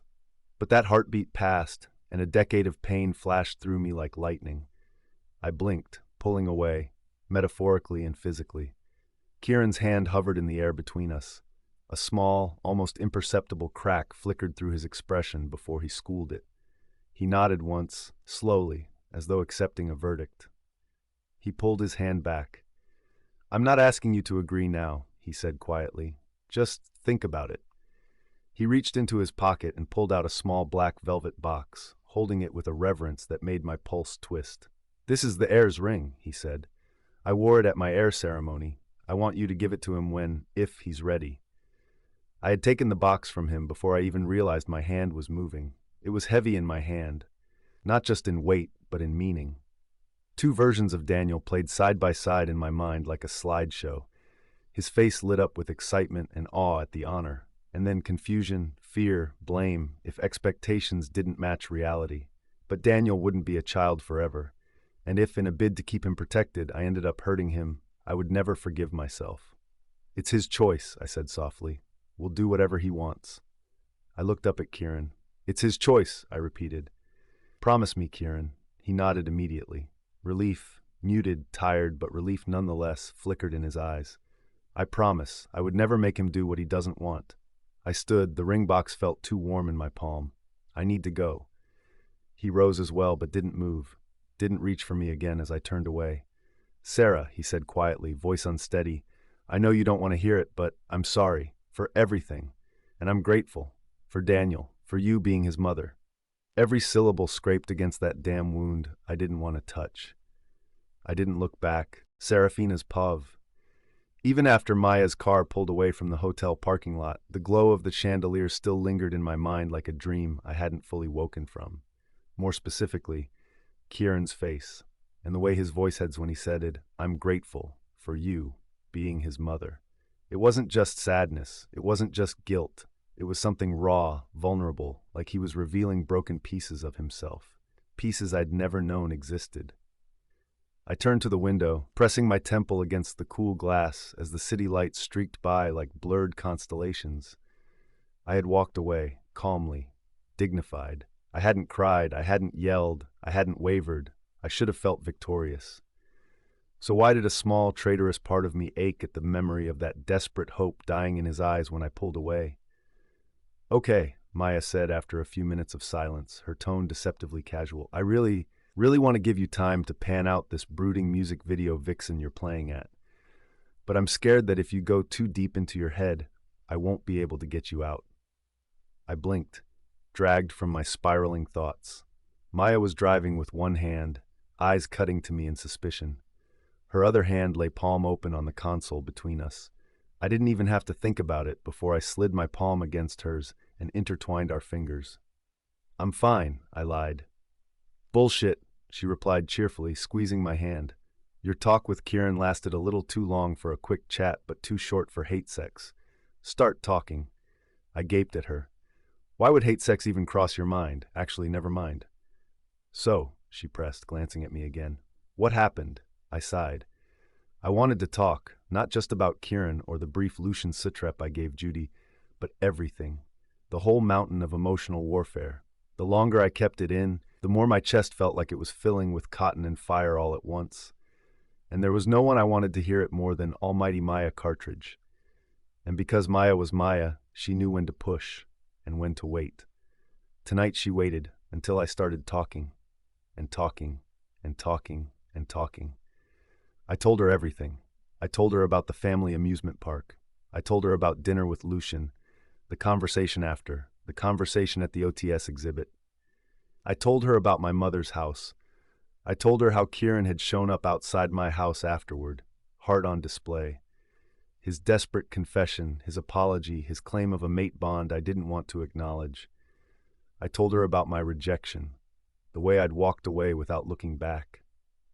Then I told her about tonight, how he had looked tired and wrung out, how he didn't try to make me forgive him, how he'd spoken with so much weight in his voice it made my bones feel heavy. And then, because I'd turned on a faucet and I didn't want to close it until the tank was empty, I told Maya about Alina. From how she saved me from the bear in the snowfield arena, to how she'd told me I couldn't be sure about Kieran until I could shift. By the time I finished, relief softened my voice, exhaustion and catharsis blurring together. The car had stopped. The lights of the Blackthorns mansion glinted in the near distance. "Damn," Maya exhaled. "Okay, that's a lot." "Yeah," I sighed. "Tell me about it." With our intertwined hands, she yanked me toward her, wrapping her free arm around my shoulders. I closed my eyes and melted into her embrace, inhaling her familiar, comforting scent. After unloading everything, I felt so light, like I would float away if she weren't holding on to me. Finally, she pulled back, but still held on to my hand. "First of all," she began, her voice uncharacteristically thick with emotion, "I am so fucking happy your wolf is here." She gave me a watery smile. "Took her long enough, lazy bitch." "I am not lazy," Alina muttered in my mind, indignant. She's lucky I like her. I smiled. She likes you, begrudgingly. Maya gasped dramatically, pressing a hand to her chest. I am honored. Naira says she can't wait to meet her. I choked out a laugh. There were so many joys out there I had yet to experience with my wolf and my family. Gods, I couldn't wait. Soon, Alina promised quietly. And it goes without saying that I won't tell a soul about her existence until she's ready, Maya vowed. I smiled. Thank you. Okay, Maya sniffed. Secondly, Lucian, I'm so sorry, babe. I met him way after Zara. I had no idea. It's okay, I nodded. We're fine now. We're friends. She winced. But Team Lucian? I chuckled softly. That's on the back burner for now. She nodded. Yeah, okay, I can respect that. And then she fell silent. I did too, because I knew what the third point was. I didn't know what I expected. Maybe a firestorm of profanity about Kieran's audacity. Maybe she'd reverse the car and drive back to have his face meet her fists. When she finally spoke, her words came carefully. You know, if you had told me all this before I met Ethan, pre-mate bond, I'd have gladly run Kieran over with my car. Twice. My lips twitched as she continued. But now, I kind of get it. Not that I forgive him, because I don't. But she took my other hand in hers. Sarah, mate bonds are terrifying. Even the good ones. The pull is beautiful and brutal all at once. I've felt Ethan's fear of losing me, and it's like watching him drown and not being able to breathe myself either. If Kieran really believes you two are mates, then I can only imagine the pure anguish he's going through at your rejection. My chest tightened. Maya squeezed my hands. But that doesn't mean you owe him anything, Sarah. Not now or ever. No one but you can ever know the full extent of heartache he caused you over the decade of your marriage. So no one but you can decide if or when you ever want to open your heart to him. My vision blurred with tears, and I leaned in, closing my eyes. So, you don't think I owe the bond something? She leaned in too and rested her forehead against mine. Nothing's set in stone, she said softly. You're allowed to live in the now. You don't need to decide on Kieran, or your future, or legacy. Not tonight, not tomorrow. You take whatever you can, one day at a time. I let out a shaky breath as a single tear slid down my cheek. Maya smiled, soft but fierce, as she reached out and wiped the tear away with her thumb. And remember, I'm on your side, always. Even if your side means dancing barefoot on hot coals or telling an alpha to shove his bond up his ass. I'll even happily flatten him against asphalt under my tires if you please. Got it? A quiet laugh escaped me. Got it. The lightness of unloading onto Maya faded when, later that night, I sat Daniel down at the kitchen island and placed the small black velvet box on the table between us. His brows lifted. What's that? Kieran, your dad asked me to talk to you about something. I said slowly. It's about an heir ceremony. Daniel blinked. Like, for me? I nodded. When you turn 10. But Daniel, listen. I took his hands in mine. You don't have to do this. Being heir means serious responsibility, and a lot more training than what you're already doing. You're still a child, you don't have to shoulder anything yet. He stared at me for a long moment. Then his lips curved into something soft and bright. Mom, I know I'm still little, but I've always wanted to get stronger. I want my wolf. But even before then, I want to be able to protect you, and other people too. A surge of pride warred with trepidation, twisting my heart until it hurt. But he hesitated, then glanced at the box. If I accept, will I have to go away again? Probably for some time, I whispered, the rest of my insides twisting at the thought of being away from my son when he had only just come back. You'll have to go through a period of rigorous secluded training with the pack elders and warriors. Daniel went quiet. Then he exhaled slowly. I'll train hard, really hard, so I can come home sooner. My lips trembled. I saw the decision in his eyes, and it took everything in me to trap the sob building at the back of my throat. I pulled him into my arms and kissed the top of his head. I'm proud of you, baby, I whispered feverishly against his curls. So proud. You sound sad too, he mumbled, his warm breath brushing against my neck. I sniffed. That's because I'll miss you so much. His hands wrapped around my waist, and I felt my shirt dampen. I'll miss you too, Mom. We'll still feel him, Alina murmured. Even from far away, our pup will always echo through our bond. Her words soothed me, but I didn't know if it was enough. I closed my eyes, pressing my forehead against Daniel's soft hair as we both silently cried. He'd made his decision, chosen his course, and the best thing I could do for him was not pack snacks or drive him to training. It was to let him go, trust him enough to follow the path he was born to tread, even if it took him away from my arms. Serafina's Pove. Daniel's training had to be completed before his 10th birthday and the air ceremony, so the day of departure for his secluded training wasn't too far away. Before that, he had a couple of basic courses he needed to finish. I was supposed to continue training at OTS, but I took some time off, deciding that this period belonged solely to my son. She didn't admit it, but I was pretty sure Maya was worried about me, and she took, "I'm on your side, really seriously, by rarely ever leaving mine." Most days, she joined us in the Blackthorn courtyard or the private arena Christian and Leona had prepared, and afterwards, in our backyard, she ran through drills and practice routines with him. I watched, half amused and half relieved, as Maya, with infinitely more patience than she had with me, walked him calmly through defending, countering, and anticipating, even when he challenged some tactics. And when Daniel balked, Maya simply smiled, ruffled his hair, and repeated the demonstration. Kieran would sometimes appear at the Blackthorn mansion, lingering near our exercises or peeking through windows. Even as he related to Daniel, he respected my space, mostly. Thankfully, he seemed to understand that pushing too hard right now would only fracture the fragile rhythm we'd managed to find. Ethan made several appearances too, joining Maya seamlessly, just like that day during training. And surprisingly, whenever I lingered a little too long in anxious thoughts, it was his calm voice and reassurance that soothed my scattered nerves.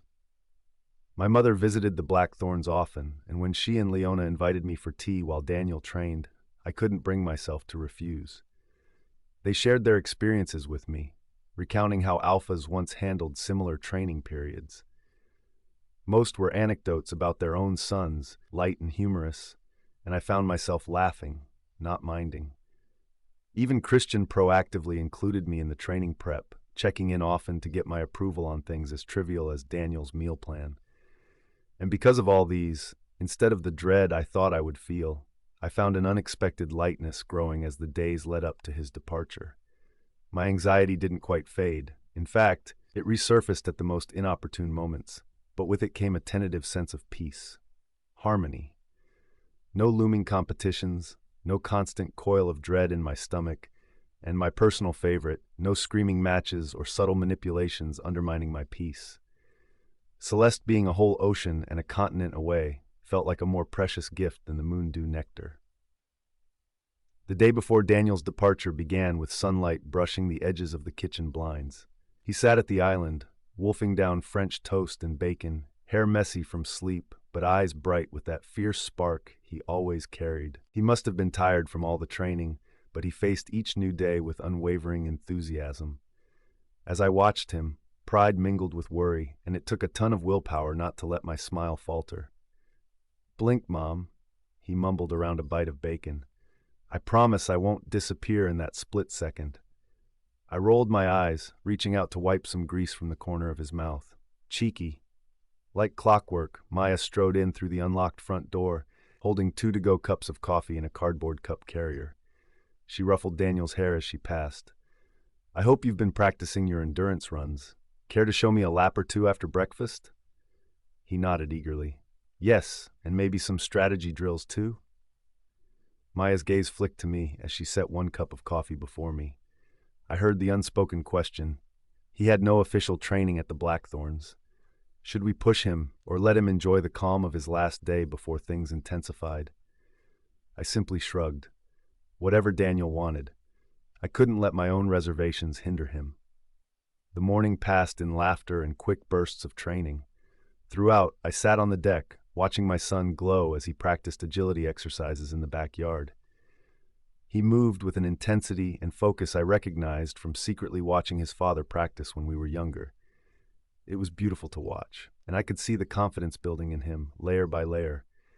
I reminded myself this was what he needed, not my constant protection or my anxiety, just space, support, love. At one point, Maya joined me. "How are you doing, Mama Bear?" I exhaled, watching Daniel run through the drills he had memorized. Seeing him so young and yet so ready, it's terrifying. Maya's hand landed on my shoulder. Terrifying is okay, maybe even good, but he's prepared, and so are you, even if you don't feel it yet. I nodded, closing my eyes for a brief moment. I just hope I can handle it when the time comes. She squeezed my shoulder. You will. You've handled worse, and you're not alone. Remember that. I nodded, her words settling deeply. Afterward, Maya and I gathered with Daniel at the kitchen table. We walked him through the final checklist, laying out his gear, checking provisions, and reviewing communication protocols step by step. I repeated the instructions Christian had given Daniel, and each one echoed the reality of the coming separation. Mom, Daniel cut me off after the third time, looking at me with those earnest eyes that always seemed too old for his age. I got it. I sighed. Yeah, I know. I don't want you to worry. He squeezed my hand. I'll take care of myself. I'll train hard, and I'll make you proud. My chest tightened. I swallowed against the lump forming in my throat. I already am proud, baby, always. He smiled, but there was a glimmer of hesitation, the quiet awareness that this would be a test unlike any before. Even if it's hard? Especially then, I whispered, brushing the hair from his forehead. Especially then. The night stretched long and peaceful, and I watched Daniel drift to sleep, small chest rising and falling, one hand wrapped around me and the other loosely clutching Wolfie. That sight made my heart clench. Just like when he left for Kieran's island, the world would move on. Yet for me, everything would pause, out of order, out of rhythm, until he was home again. I couldn't bring myself to sleep, so I just rested in the tender comfort of simply being a mother with her child. The morning of the D-Day came way too fast. Daniel's excitement was palpable. The bags were packed, the itinerary and resources double-checked, nothing left to do but go. Maya, Ethan, and my mother showed up at our door, bright and early. My mother had packed a lunchbox overflowing with snacks. Ethan came armed with last-minute advice and encouragement for Daniel. Maya was for me, her warm, comforting grip keeping me from falling apart. The ride to the Blackthorns was just me and Daniel, though. We sat quietly, with only the soft hum of the engine filling the car. Daniel muttered quietly in the back seat, eyes intent on the window, while I gripped the steering wheel, focused on the road, but aware of his every sound. "What are you mumbling about, baby?" I asked, just trying to remember my old lessons so I can pass the new ones. I reached over and took his hand in mine. Gods, he was so small. "Honey," I said gently, offering the same calm he had given me the day before. "You know it all. You don't need to repeat it like a mantra." He looked at me, serious. "I know, Mom, but it makes me feel ready. I want to be ready." That fierce, stubborn determination, that need to be prepared, it was so grown up of him, so alpha-like. When we arrived at the Blackthorns, a convoy of vehicles lined the driveway. Preparations for Daniel's trip to the pack house were underway. Kieran and Gavin stood at the front of the group, heads together as they reviewed last-minute plans. Leona greeted us first, crouching down to his level, her gaze sharp but warm. "You've got this, darling. Remember everything you've been taught." She placed a palm over his chest, "But remember also to trust yourself." She pressed a kiss to Daniel's forehead before standing, her gaze briefly meeting mine. There was reassurance there, a silent, "He'll be okay." Kieran stepped forward then. Daniel straightened instinctively, his chin lifted. At that moment, Kieran wasn't his dad. He was his alpha, his predecessor. Kieran paused, as if the sight of his heir was something he needed to take in fully, piece by piece. Then he lowered himself to one knee, eye level with Daniel. His voice was calm, steady, so soft I almost couldn't hear him. "Danny, Dad." There was a tiny tremor of nerves in Daniel's voice, almost imperceptible, but it made my chest clench. "I'm so proud of you," he said, quiet but clear. "Not just because you're my son, but because every step you've taken to stand here today, you chose it. You didn't let fear stop you." Kieran's voice lowered further, his broad hand braced on our son's small shoulders. "And if it hurts, if it feels too heavy, you remember this. You were born strong, but you are stronger now because you have people to fight for." His gaze snapped to mine over Daniel's head, and my breath hitched. "And people who will always fight for you," he added. Daniel leaned forward just enough to let his forehead rest against Kieran's shoulder. Kieran's broad arms wrapped around him, swallowing his small figure. Something cracked open in me as he rested his chin on our son's head and whispered something I couldn't hear, one last message meant for only Daniel's ears. When they stepped apart, Kieran rose and faced me. His eyes met mine, shadowed, contained, respectful. "Thank you," he said simply. It wasn't a casual thanks, it was layered, for being Daniel's mother, for helping him grow, for letting him go, for not turning this into a battlefield. I held his gaze for a few moments before giving a short nod. "He'll make us proud." A faint smile. "He already has." He stepped back, and then it was my turn. I inhaled once, steadying myself as I approached Daniel. He suddenly looked so fragile, not because he was small, but because the world ahead of him was so big. He offered up a soft smile. "Mom." I pulled him into my arms before he could finish. He let out a soft groan, and I knew I was squeezing too tightly, but I couldn't bring myself to stop. "You'll have your father and grandfather and seasoned wolves around you," I whispered. "But listen." I pulled back to look into his eyes. "None of them, not even your father, define your strength or limits. Only you get to do that." He nodded. "Your wolf will come when it's time," I promised, refusing to accept any other alternative. "Until then, trust your instincts, trust your training, trust your heart first, your head second, and your fear, not at all." His fingers clenched in the fabric of my shirt as he nodded again. I gently cupped his face, brushing my thumbs under his eyes even though no tears had fallen. "You hear my voice when it gets hard, okay? Imagine me telling you to keep moving, to fight smarter, to rest when needed, and to rise again." I leaned in and kissed his forehead. "I love you," I breathed against his skin. "I love you too, Mom." And then, because he was the most precious thing in existence, he whispered, "Bye, Alina. Take care of Mom while I'm gone." "Bye, pup," she answered, her voice a soft purr. "Make us proud." When I let go, something inside me stretched painfully, but didn't break. He stepped back, and Kieran placed his hand on his shoulder again. The picture they formed, an alpha and his heir, brought hot tears to my eyes. As they walked away, I didn't take my eyes off Daniel for a second. His steps were small at first, then firmer, steady. He didn't look back, not because he didn't need me, but because he trusted I would still be there when he returned.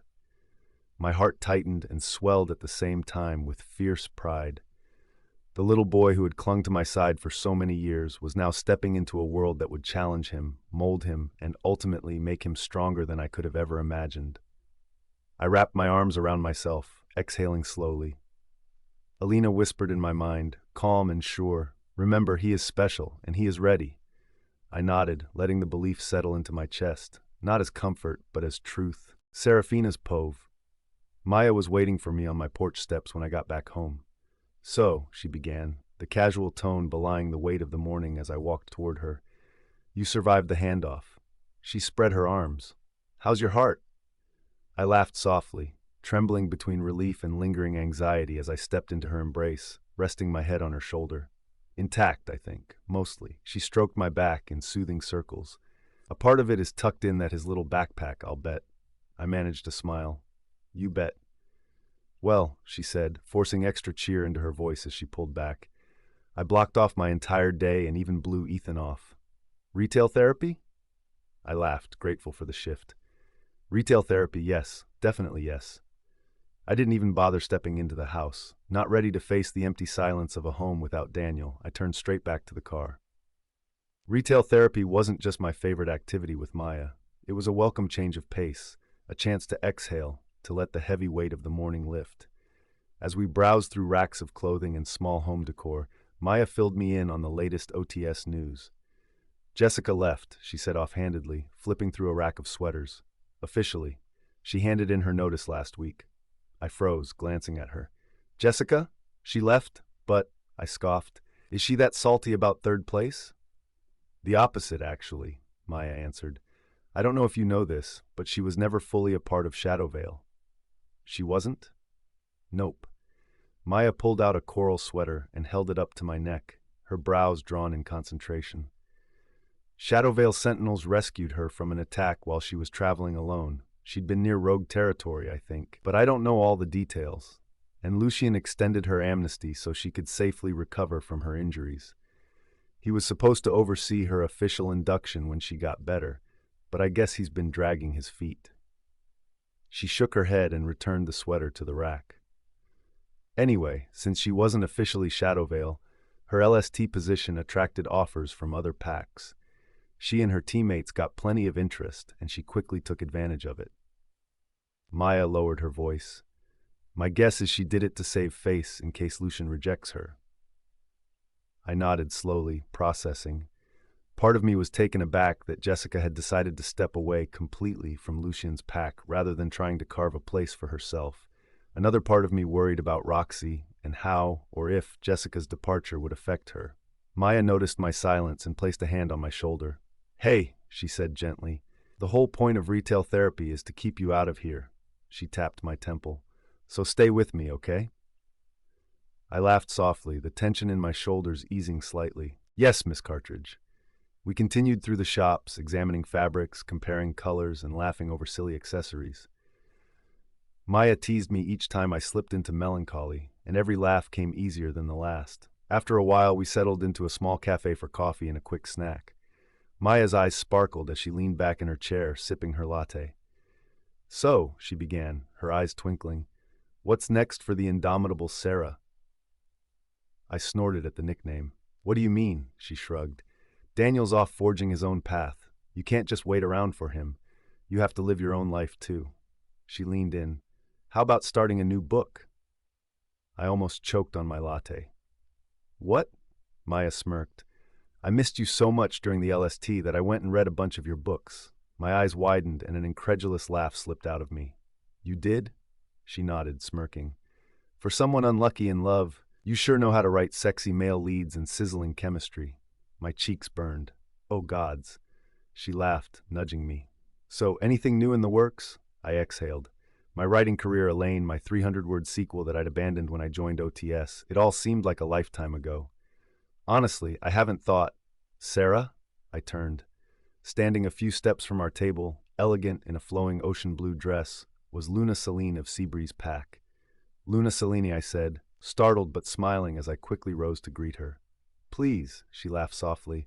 "I told you, it's just Celine. Friends, remember?" I laughed. "Right. Hi, Celine." Her smile brightened. "Oh, I'm so glad I ran into you. I was hoping to catch you before I leave the city." Maya arched an eyebrow, leaning back in her seat with a curious smile. Celine stepped closer, warm sincerity in her eyes. "You were sensational, Sarah," she said, and my chest swelled even as my eyes welled. "I can't think of anyone more deserving of the gold." "Thank you," I whispered, my voice shaky. Little dimples popped up on her cheeks as her smile deepened. "I wanted to remind you that my invitation still stands." My mouth parted, no words coming out. I hadn't really thought about her offer to join Seabreeze since she'd made it, but now, the thought of leaving, of joining a new pack when my son just took his first steps to become alpha, made me hesitate. I wasn't sure what my own heart wanted yet, and the uncertainty rooted me in place. Celine noticed my hesitation and laughed softly. "My invitation to visit," she clarified with a wink. "My daughter, Goddess, she adores you. After watching the trials, she's declared you her Luna of inspiration." Celine chuckled, shaking her head with fond disbelief. "You would think her own mother wasn't a Luna." A laugh burst out of me before I could contain it. "I'm honored," I said honestly. Celine handed me a sleek silver contact card. "Even if you don't choose our pack in the future, our doors are always open, whether for rest, healing, or just sea breeze and good company." Alina stirred softly within me, a ripple of approval.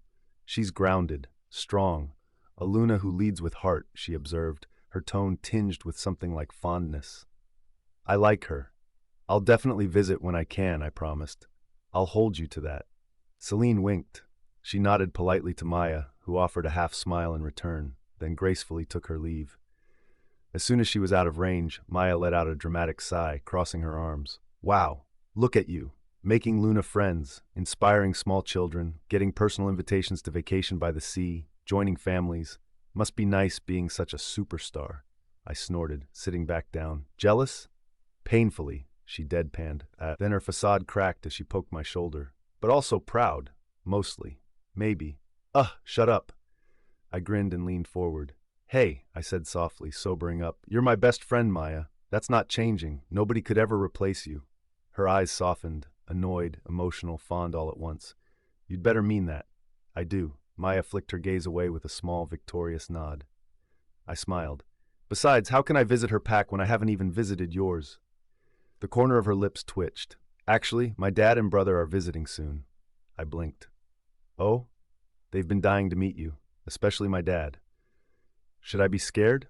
Maybe, Maya smirked. They're very beta warrior meets overprotective family, but they'll love you.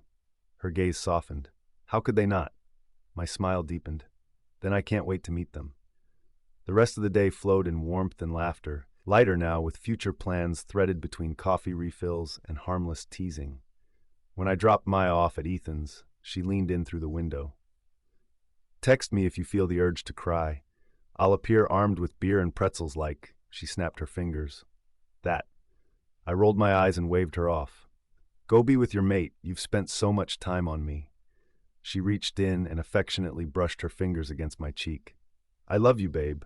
And remember, she tapped her fingers against my temple. Stay out of here. I laughed. Yes, Miss Cartridge. I didn't expect to find yet another person waiting for me on my porch when I returned home. But there he was, dark blue eyes, dark coat, posture relaxed with characteristic composure. Lucian. He straightened as I approached. Serafina. Lucian, I responded softly.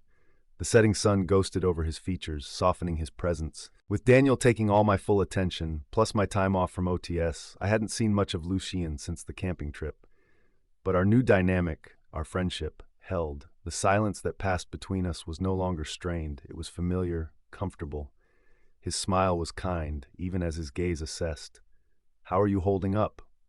My throat tightened slightly. He didn't need to clarify what he meant. I'm managing, I said quietly. It's only been a few hours, but... He'll be all right, Lucian interjected gently. He's walking on the strength you built into him. It was a remix of words I'd already heard. They still had the desired effect, and something in me eased. Thank you. I gestured toward my door. Do you want to come in? I saw him contemplate the offer before he shook his head. I can't stay long. He paused, studying me a moment longer, as though weighing the rest of his sentence. Then he exhaled softly. I came to remind you of something. I lifted a brow. What's that? The promise I made before the competition, he said, to show you Shadowvale. My pulse skipped. Our Blue Moon Festival is approaching. It's a very special event that normally isn't open to outsiders. A subtle pause. But I'd like to formally extend an invitation to you. I hesitated, remembering everything that had happened since he made that promise.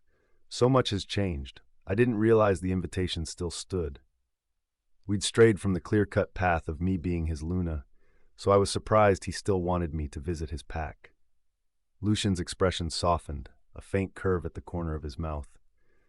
Sarah, he said quietly, I keep my promises, especially the ones I made to you. Nothing can change that. That sincerity in his words landed gently but deeply. There was no pressure in his stance, no expectation, just an open path held out if I chose to walk it. We should go, Alina murmured, her voice threaded with curiosity. Daniel was off training for his future. The world was moving on. Maya's voice echoed in my mind. What's next? I released a slow breath. All right, I said softly. I'll go. Kieran's Povey. My phone buzzed just after I'd finished reviewing Daniel's training footage for the day. My mind was still half focused on the way my son had squared his shoulders after being knocked down, refusing to stay down even when he was exhausted, so I wasn't paying much attention. Then I saw her name on the screen, and my heart kicked against my ribs. Sarah. I opened the message, expecting something about Daniel, maybe a last-minute concern, a question, a reminder. Instead, Sarah, I'm letting you know this in case something happens to Daniel and I'm unreachable. I'm heading out of town for a few days to visit Lucian's pack in the south. If anything comes up, contact Maya. She knows how to reach me. I read it again, 3 times, 10 times. Each word sharpened in my chest until it felt like my lungs were working around a blade lodged somewhere inside them. Lucian's pack. She was going to Lucian Reed's pack. It shouldn't have hit this hard. I knew how close they were. It was only a matter of time. But knowing something and feeling it become real were entirely different. She was going into his territory, into his world. His people would see her. Unlike mine, They would not be blind and ignorant. They would welcome her, accept her. I forced a breath out slowly. She didn't owe me anything.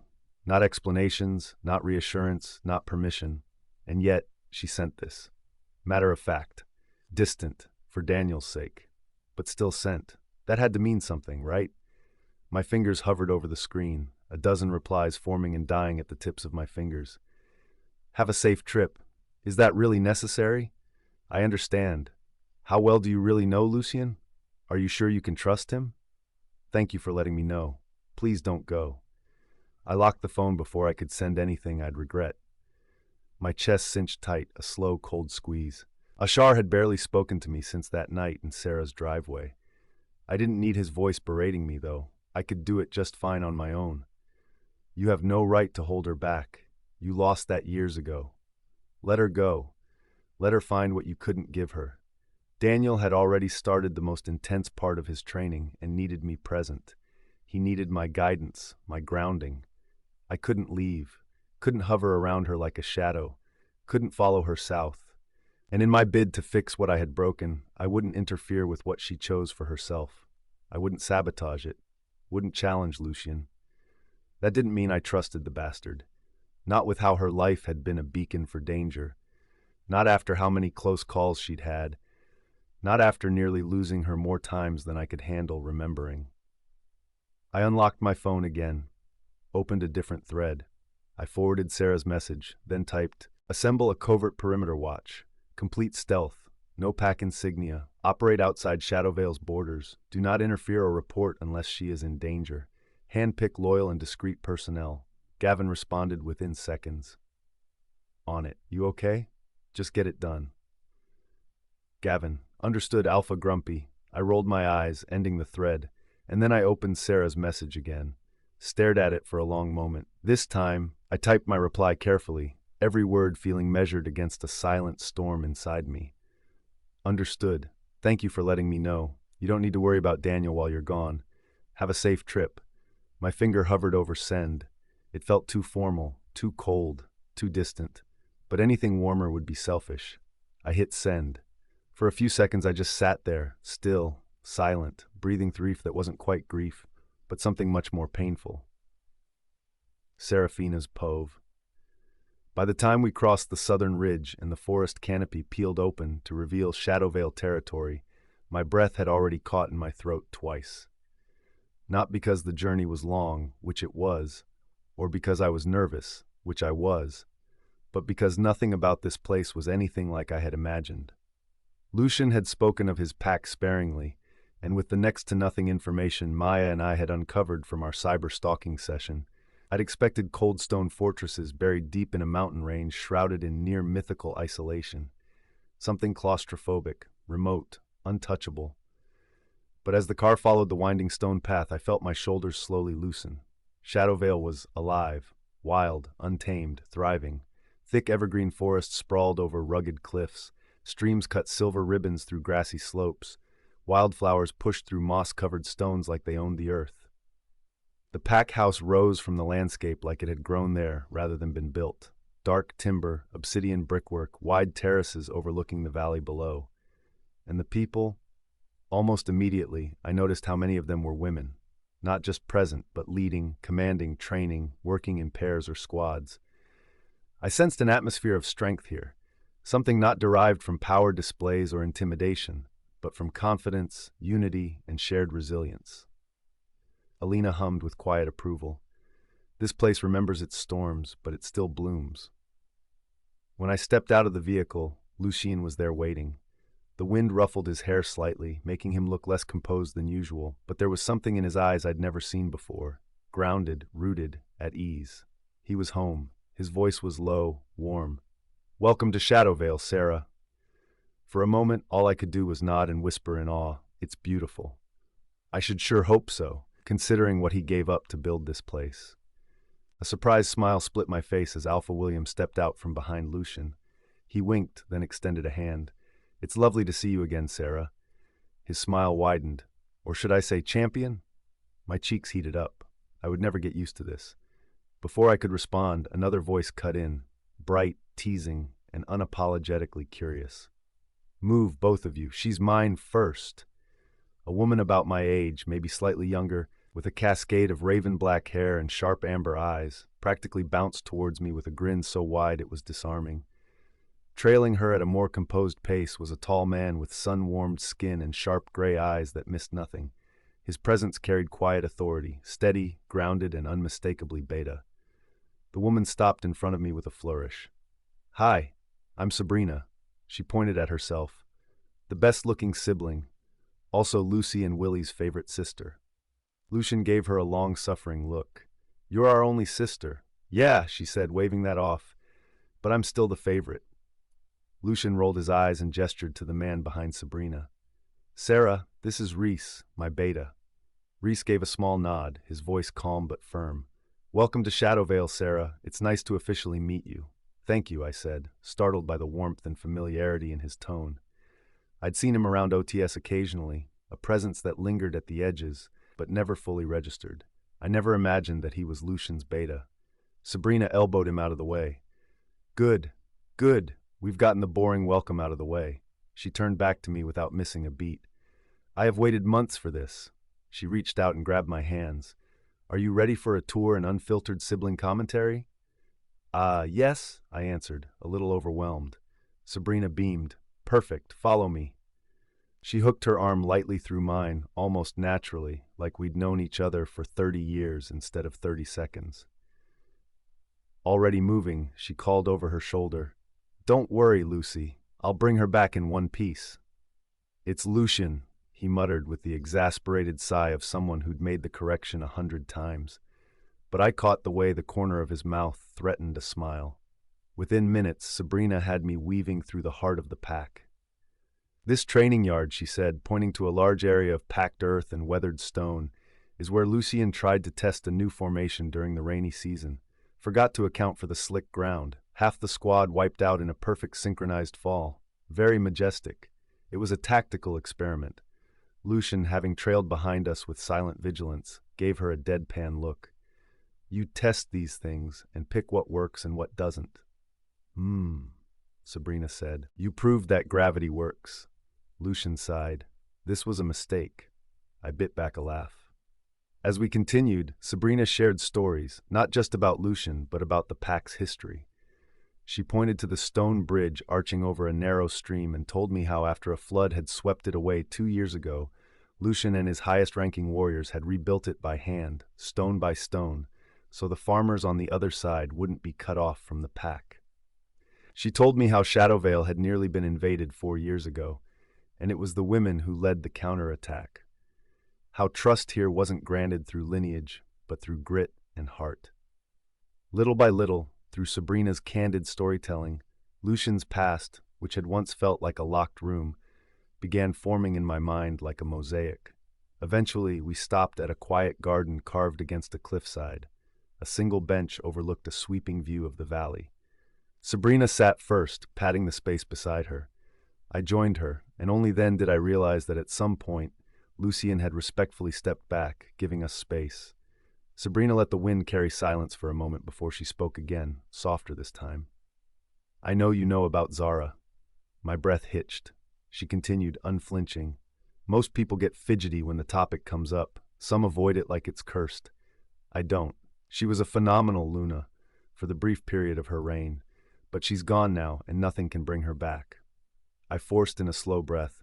"I'm not here to erase anyone, I know," she said gently. Then her eyes met mine, warm, steady, like her brother's. "Zara was fire, steel, a storm with purpose. You," she smiled faintly, "are gentle, steady, a quiet strength. That's often the most powerful." A tightness formed in my chest. She took a deep breath. "After Zara died, I was terrified Lucian would live trapped between grief and guilt forever. That everyone who tried to get close would just become a ghost he compared to her. That wasn't what any of us wanted. Not even Zara." I swallowed hard, unable to form an answer. "So I want you to know this," Sabrina continued, voice carrying fierce conviction. "From the moment you stepped out of that car, I could already tell. You aren't Zara. You don't even remind me of her, not one bit. And Lucian is not blind. He's not a man who confuses his past with his present." She winked at me, almost knowingly. "Or his future." I let out a huff of breath, remembering the question I asked him that day in the exhibition hall. How can you face the future when the past still has such a strong hold on you? Sabrina leaned back, gaze drifting to the sky. Shadowvale is a very amiable pack. Every bit of friendship you find while you're here, every kindness, every admiration, it's because of you, Sarah. Not because you're a shadow of someone we lost. If you don't believe that, you might miss out on something beautiful. A soft breeze drifted through the trees. Alina's presence brushed against me, a quiet, acknowledging hum. Slowly, I exhaled. Thank you, I murmured. I'll keep that in mind.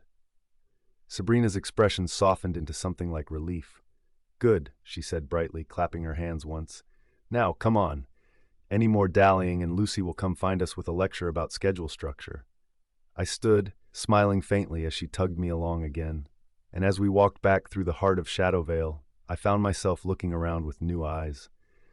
Not as a stranger passing through, but as someone being invited, not chased, not claimed, not compared. Simply welcomed. Seraphina's Pove. Sabrina's words lingered long after she led me back toward the heart of the pack. Every kindness, every admiration, it's because of you, Sarah. If you don't believe that, you might miss out on something beautiful. Something shifted inside me when she said that. As if a door I hadn't realized was closed quietly opened.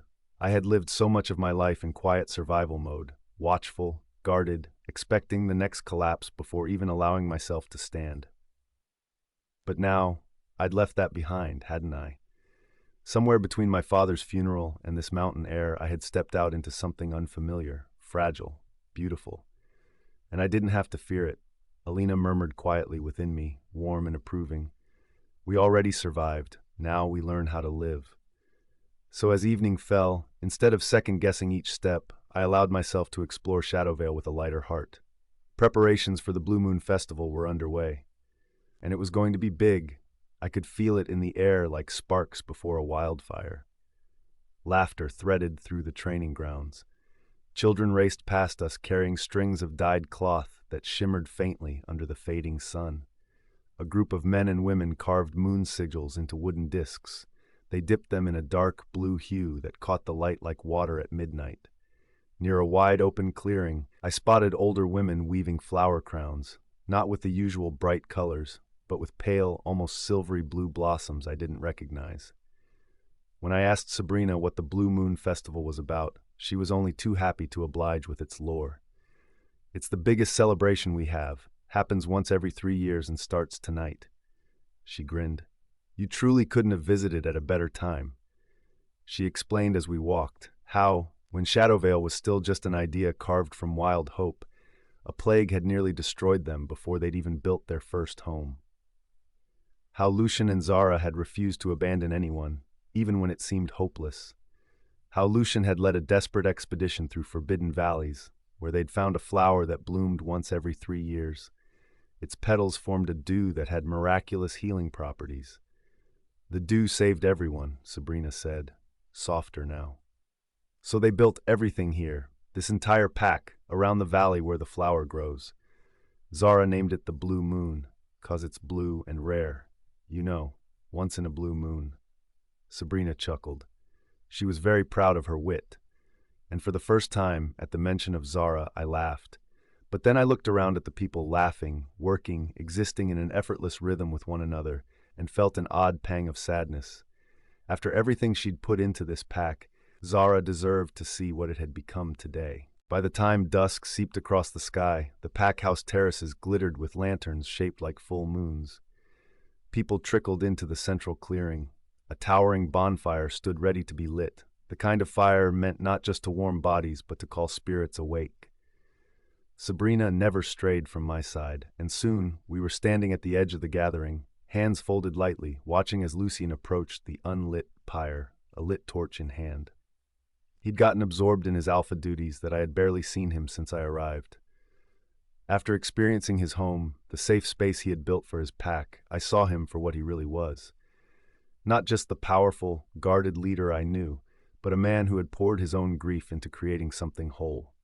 Someone who led not by command, but by care, who had turned loss into belonging, fear into unity. Lucian's expression was calm, but there was something reverent in the way he moved, as if he were standing before history, not flames. He spoke first. Tonight, we remember how fear nearly claimed us, but did not. We remember that scars do not mean brokenness. They mean survival. His gaze passed briefly over the crowd and paused when it met mine, just for half a heartbeat, steady, warm, heavy with meaning. Then the torch touched the wood and the bonfire roared to life. The first event, Sabrina had told me, was stories of scars. Anyone could step forward, share a wound, physical or not, and the pack would simply listen. A man with a burn mark halfway down his arm spoke about losing his mother in the plague but living on to raise his little sister. A woman revealed a scar along her side from the invasion 4 winters ago, how she had believed she was too weak until she survived the night she almost didn't. A teenager, voice shaking, confessed the fear of never being strong enough and received a quiet hush of acceptance when she finished. Each storyteller upon stepping down received a crown woven from that same silvery blue flower, the blue moon, a symbol of healing, of survival, of being seen and accepted. My hands slowly curled at my sides. I had told pieces of my past to Maya, Lucian, Judy, even in front of polished crowds at galas.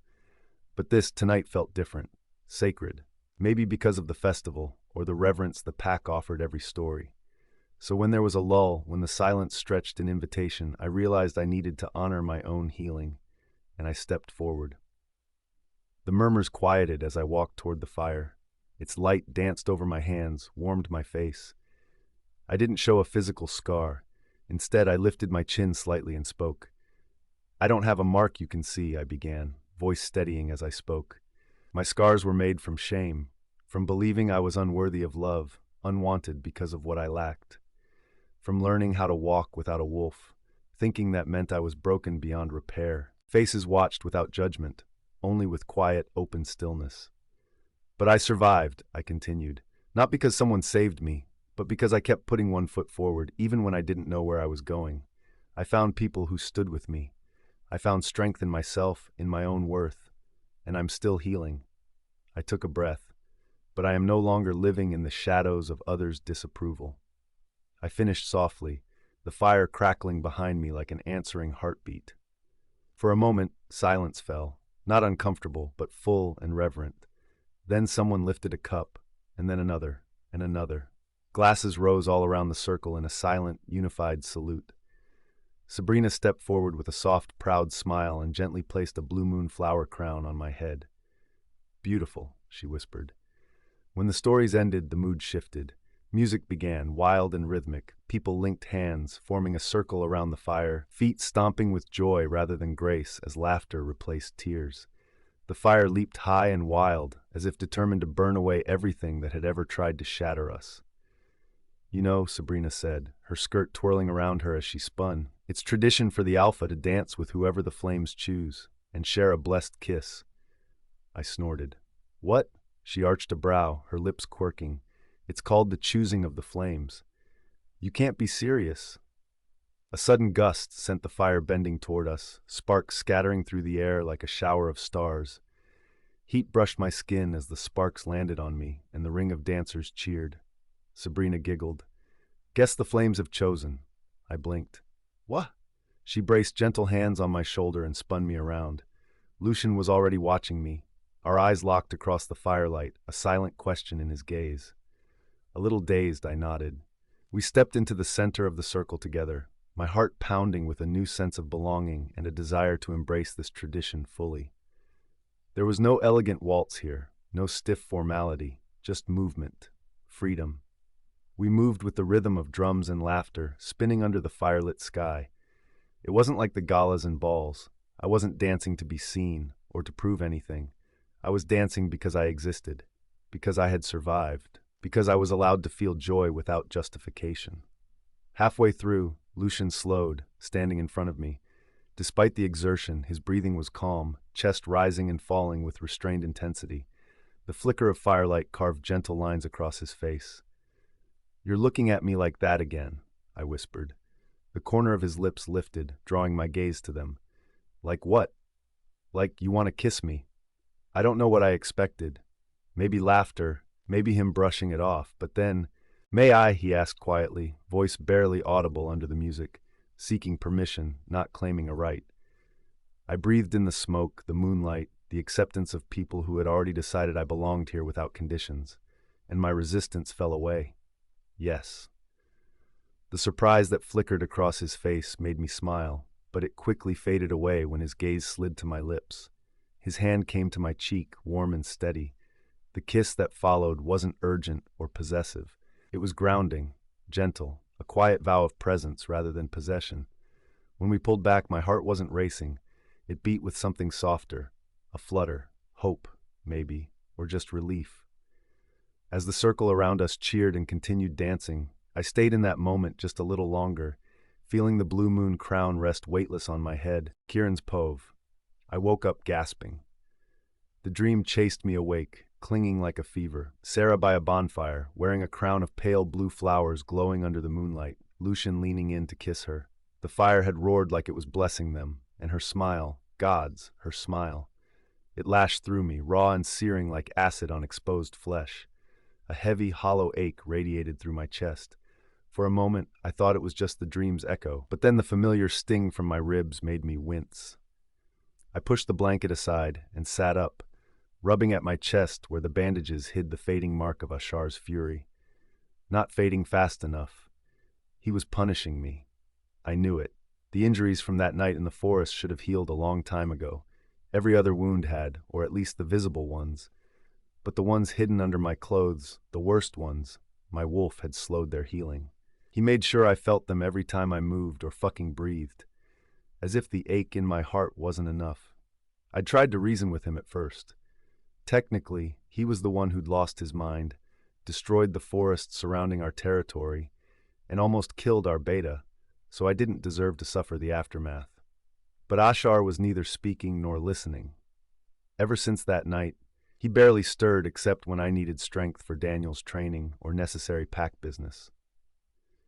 The silence between us was heavier than any roar. Tonight, that silence was even worse, closing in and intensifying the anguish I was in. I dragged a hand through my hair aggressively, as if I could push away the remnants of the dream from my mind.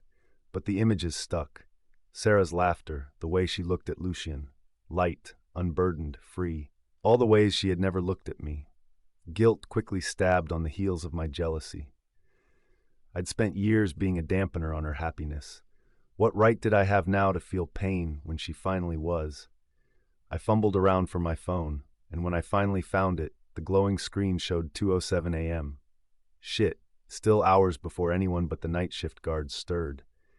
The night pressed like a weight. I tried lying back down, but each time I closed my eyes, I saw that bonfire again, saw Lucian's hands on her. So finally I stood, grabbed a hoodie from the chair and slipped it over my head, careful not to stretch the injured side too much. The cool fabric brushed against the bandages and I hissed. Ashar's voice flickered faintly. Let it ache.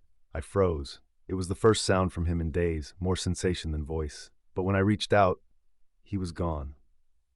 Asshole, I muttered. My steps carried me almost unconsciously down the hall, toward Daniel's room. I didn't question my need to see him. I just knew that the sight of my son would give me some comfort.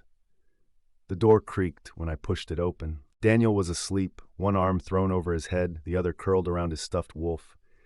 His hair stuck up in messy tufts, and for a moment I just stood there watching him breathe. So much of Sarah in him, the same calm expression, the same way his lips twitched slightly when he dreamed, even when he was awake too. He had her smile, her quiet strength, the stubborn glint in her eyes. Maybe that's why I'd come. Other than the fickle bond, the verity of which was tenuous at best, Daniel was the only thing left that tethered me to Sarah, and the desperate urge to be by her side hurt almost as much as my ribs. I sat on the couch by the window and exhaled slowly. The moonlight slanted through the curtains, casting an ethereal glow on Daniel. I didn't intend to sleep, but exhaustion crept in while I watched over my son, and at some point I must have dozed off. When I opened my eyes again, the room was brighter, streaks of morning light cutting through the blinds. Dad? Hey, bud, I rasped. Daniel sat up, squinting. What are you doing here? I rubbed at my eyes. Couldn't sleep. He blinked, processing. So you decided to camp in my room? His sleepy tone was so genuinely confused that I almost laughed. Something like that. He tilted his head. You look weird. Are you sick? No, I said. Then, after a pause, just needed to see you. His brow furrowed slightly, like he wasn't sure what to make of that. That's something Mom does, you know? Watching me sleep. My lips curved despite myself. Yeah. I leaned forward, elbows on my knees. I used to do it all the time when you were little, you know. Anytime pack business got a little too heavy to bear, I'd come into your room and watching you sleep always calmed me down. Daniel's brows shot to his hairline. Really? I chuckled. Is that so unbelievable? He shrugged one shoulder. I'm not sure which, though. You admitting that you're a little creeper like Mom. I rolled my eyes. Or you expressing emotion at all. That gave me pause. I haven't done that in a while, I said quietly. Expressed my true emotions, I mean. Is that an alpha thing? Curiosity shone in Daniel's wide, impressionable eyes. Is it because expressing emotions is weak? I shook my head so hard my neck cracked. Absolutely not. It's the opposite, really. Keeping things in is what makes you weak. It separates you from the people who care about you. I sighed. It makes you an island.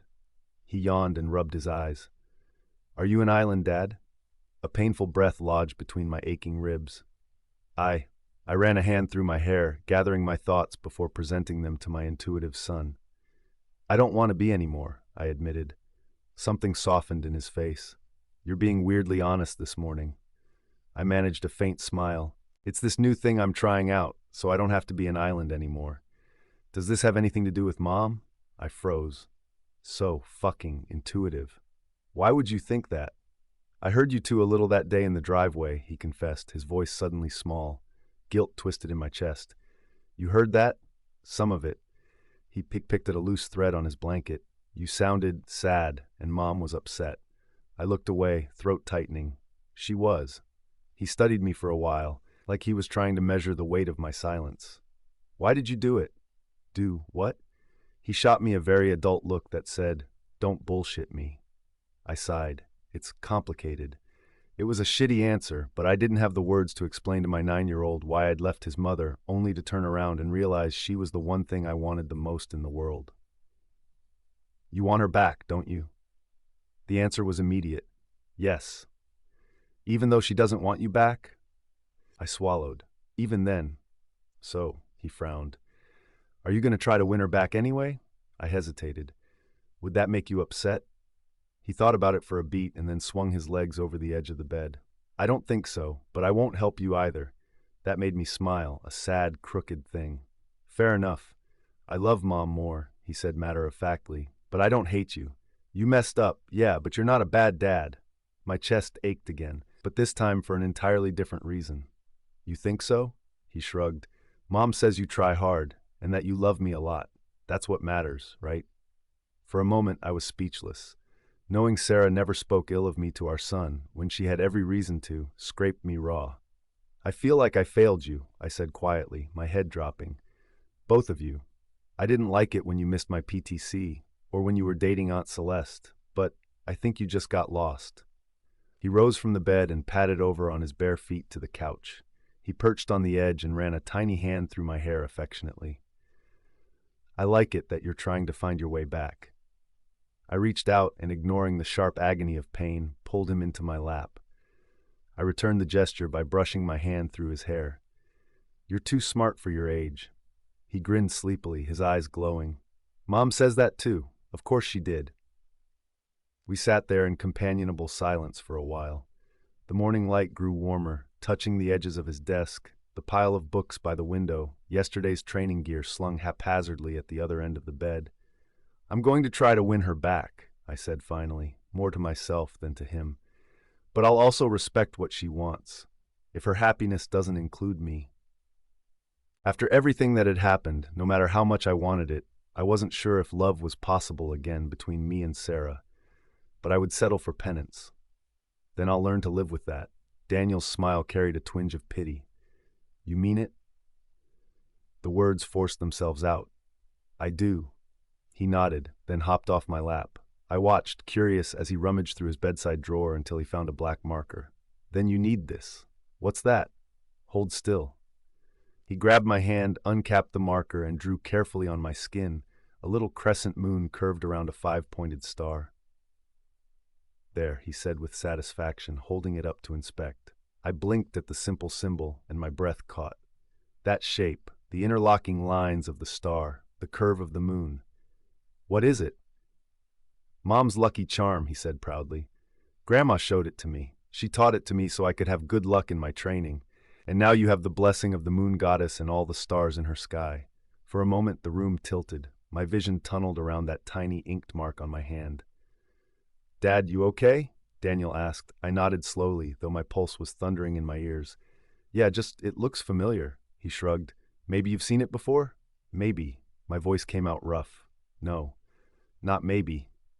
Definitely. Kieran's Pav.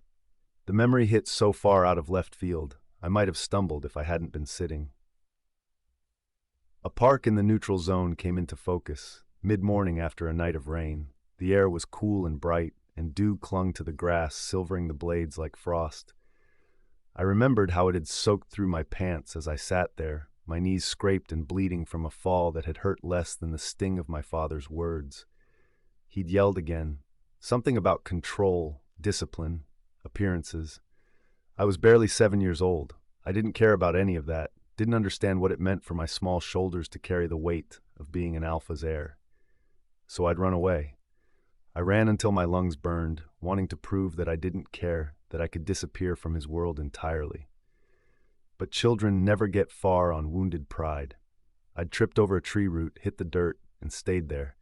I had no idea for how long, mud streaking my palms, tears mixing with the taste of salt and soil. The sound of laughter had startled me. Light, musical. A girl's. When I looked up, she was standing a few feet away, her shoes sinking slightly in the wet grass. Her hair was pale, almost white in the sunlight, and tied with a ribbon that had come loose. She couldn't have been more than 5 or 6, wearing a pink dress that looked far too fine for running through muddy parks. She blinked at me, frowning with concentration. Are you hurt?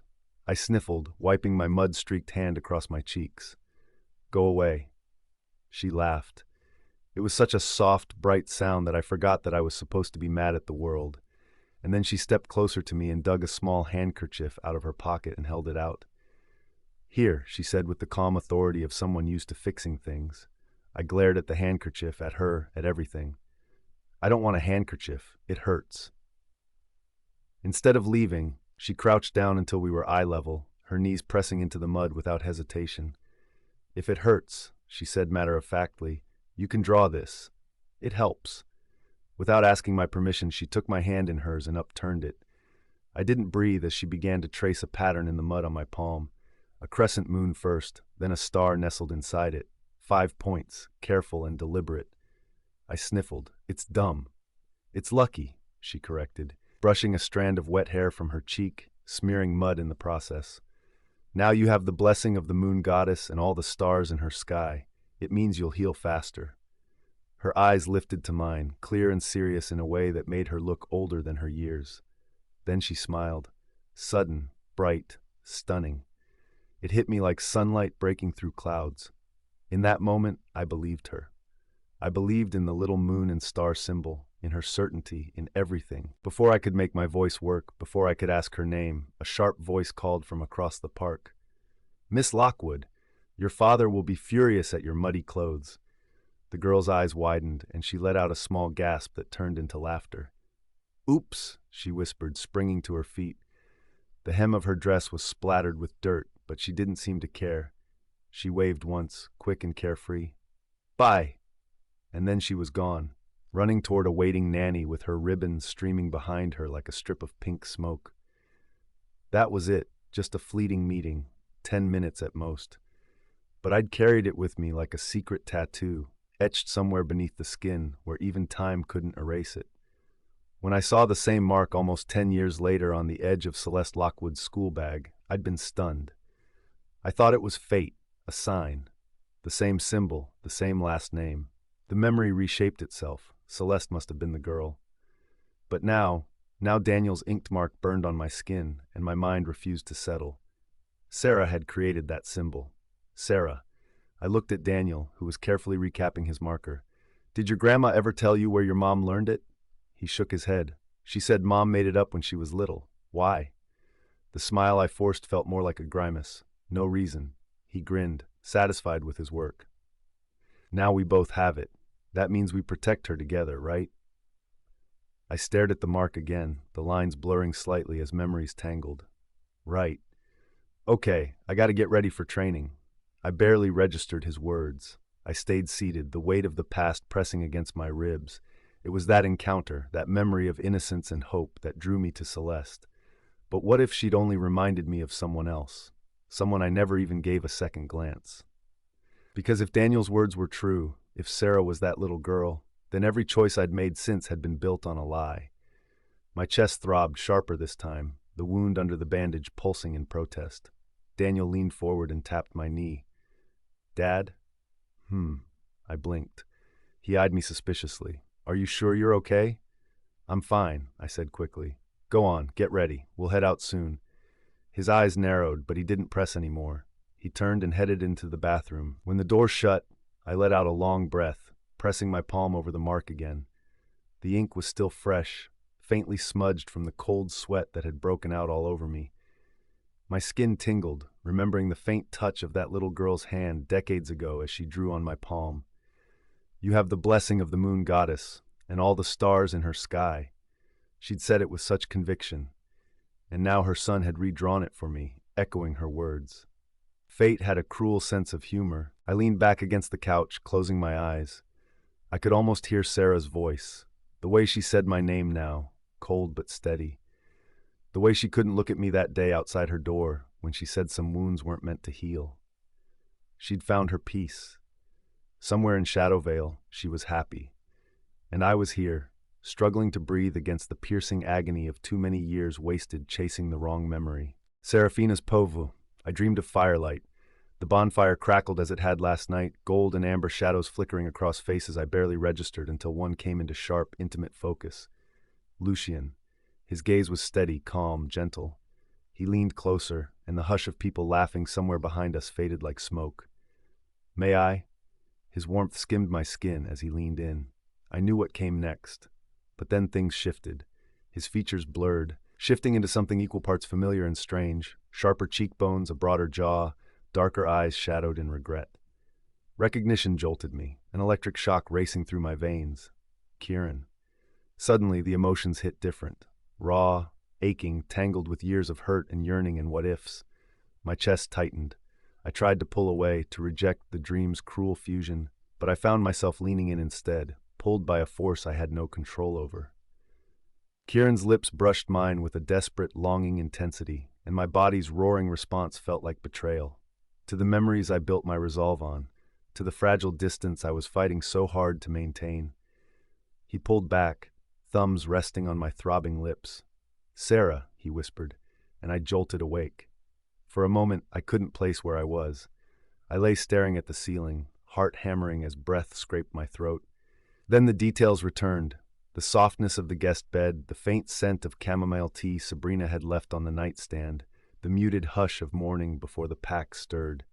It had just been a dream, a stupid, disorienting, emotionally manipulative dream.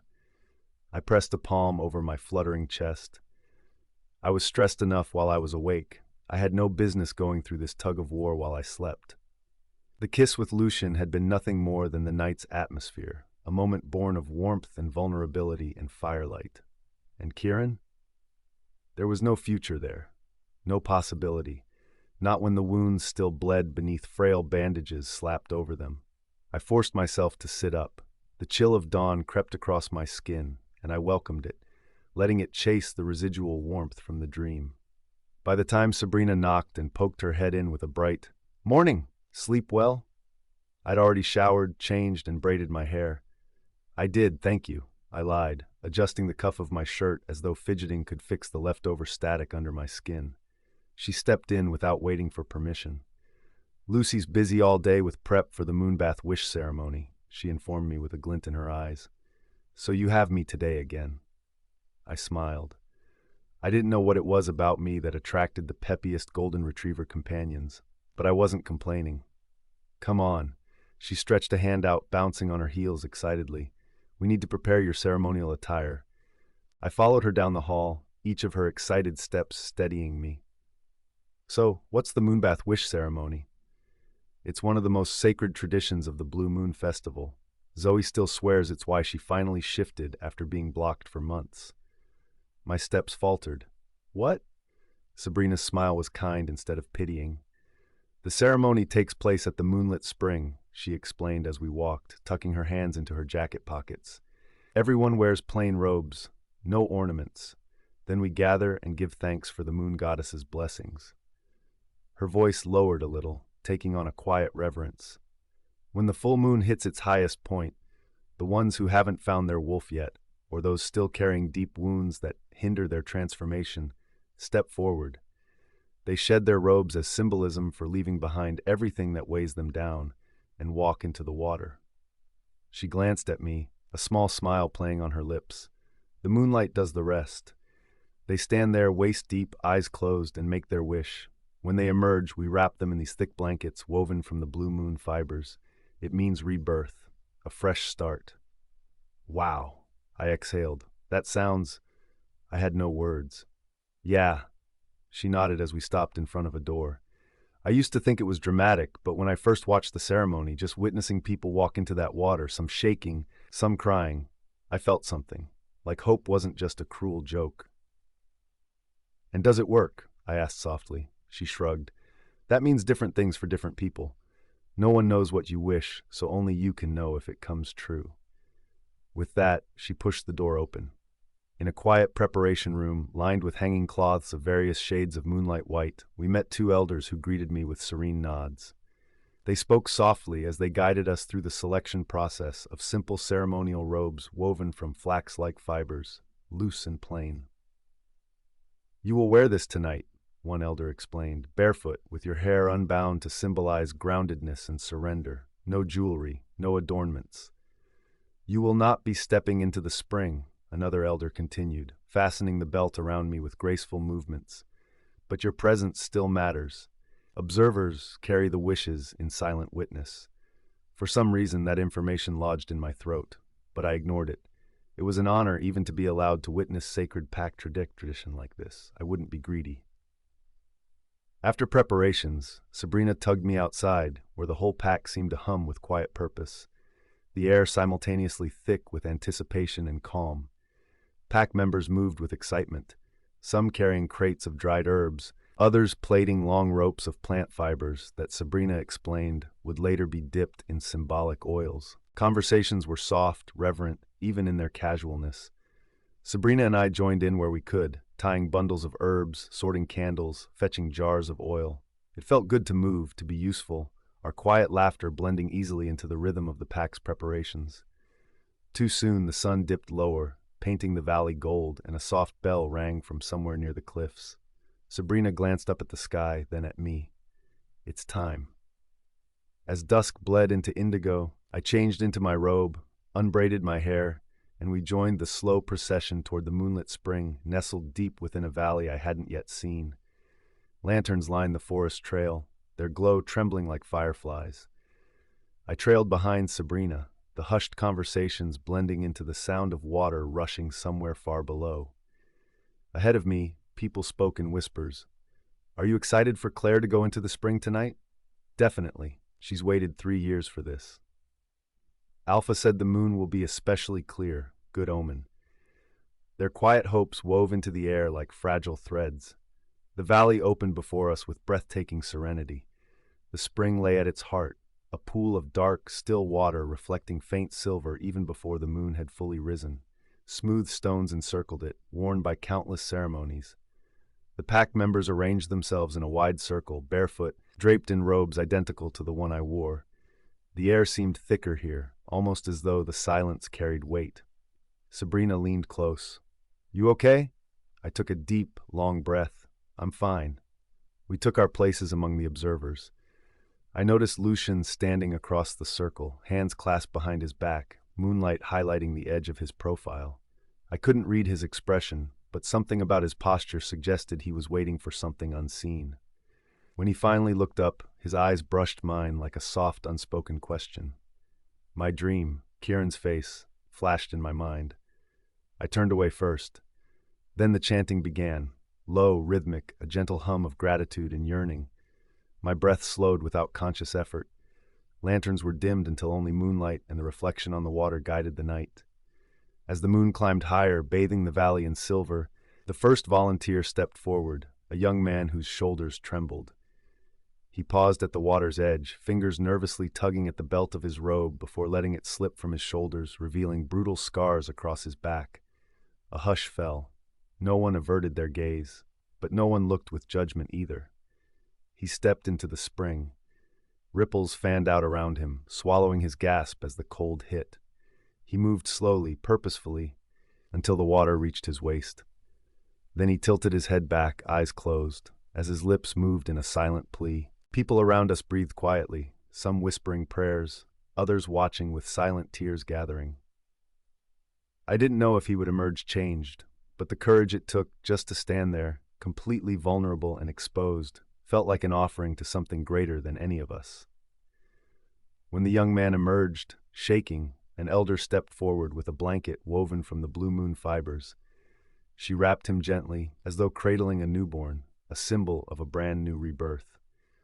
One by one, others followed. A girl who looked no older than 15, a warrior who walked stiffly, jaw tight with suppressed emotion, a woman who broke into tears before even reaching the water, whispering apologies to the sky as though begging the moon to forgive her for an unknown sin. Each story unfolded without words, yet I felt it as if it were written on my soul. And still I remained outside the water. More entered the spring as time slowed, and I found myself exhaling slowly into the quiet, the ritual beginning to tug at something within me. When the last participant finally emerged from the water, the chanting eased into silence like a breath exhaled after holding it for too long. Elders stepped forward with small clay cups filled with herbal tea infused with blue moon. When I accepted a cup, the steam curled faintly into the night air, carrying notes of mint and something faintly sweet. Participants wrapped in blankets now sat among us, sharing the circle as equals. Conversations were minimal, spoken in low voices. The transition from sacred stillness to quiet warmth felt natural, like a slow sunrise. Sabrina cupped her tea and whispered, "This is the part I like best, when everything is soft again." I sipped mine. The warmth slipped through me, easing tension I hadn't realized had lodged in my ribs. Around us, a few soft laughs fluttered like birds returning to a tree after a storm had passed. I lingered in the quiet comfort of being surrounded by others who carried burdens yet dared to hope for change.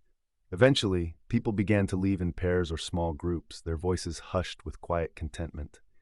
Sabrina nudged me with her shoulder. "Want to head back?" "Go ahead," I said, my voice nearly a whisper. "I'll stay a bit longer." She studied me briefly but nodded without prying. "Don't fall in," she teased gently before drifting away with others.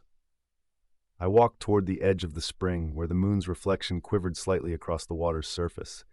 The ripples left by the last participant had faded, the mirror now still, perfect. I crouched down and trailed a fingertip just above the surface, not quite touching it. The chill radiated upward, almost inviting.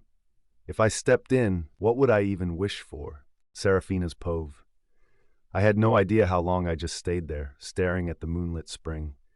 The voices around me had faded completely now. No more soft laughter, no more whispered prayers. Only the rustle of wind through trees, the distant hoot of an owl, and the delicate sound of water lapping at stone. I should have left. This was borderline trespassing. But something in me resisted the idea of turning away. A faint tremor pulsed under my ribs, like a heartbeat that didn't belong to me. It still sometimes took me off guard when I felt her, Alina. She brushed the edges of my thoughts like a ghost. She didn't speak, didn't make a sound, but there was a feeling, an attraction. Like a magnet buried in the spring was drawing me in. I stood slowly, my bare feet pressing against the damp earth. The grass was cold, slick with dew. Each breath I drew in seemed to deepen the pull between the water and me, as though the spring itself recognized something I didn't yet understand. I wanted to feel it. I wanted to know if the moon would reject me or welcome me despite everything. Before I could think better of it, my fingers crept to the rope of my robe as I took a step forward. Then another. I'd almost reached the water's edge when a familiar voice, low and calm, cut through the night. "Sarah." Lucian's tone wasn't commanding, but it carried enough quiet authority to still me completely. He stepped out from the shadows near the stone ring, moonlight painting his face in sharp relief. His dark hair caught silver at the edges, his expression unreadable.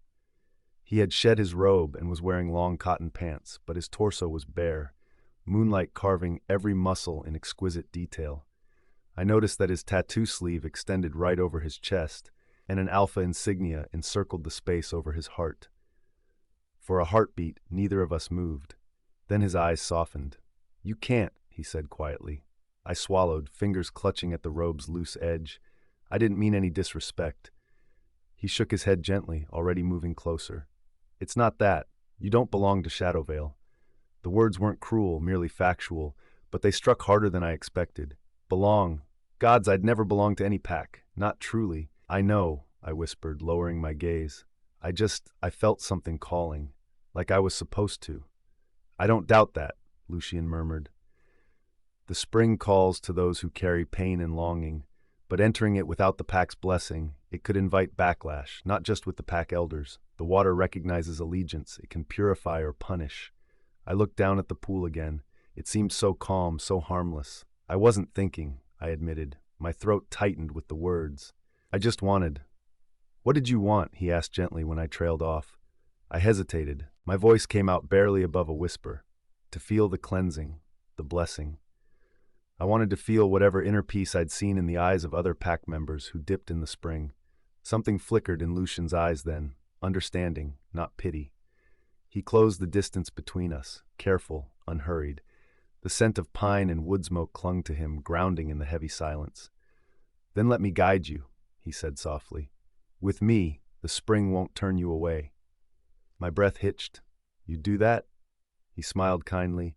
"You've been walking among my people, sharing our table. If the moon sees you through me, she will not reject you." "I don't want to cause trouble," I said, even as hope rose in me. "You won't," he assured, holding out his hand. "Trust me." For a long moment I just looked at that hand, broad, strong, waiting, and then slowly I reached out and took it.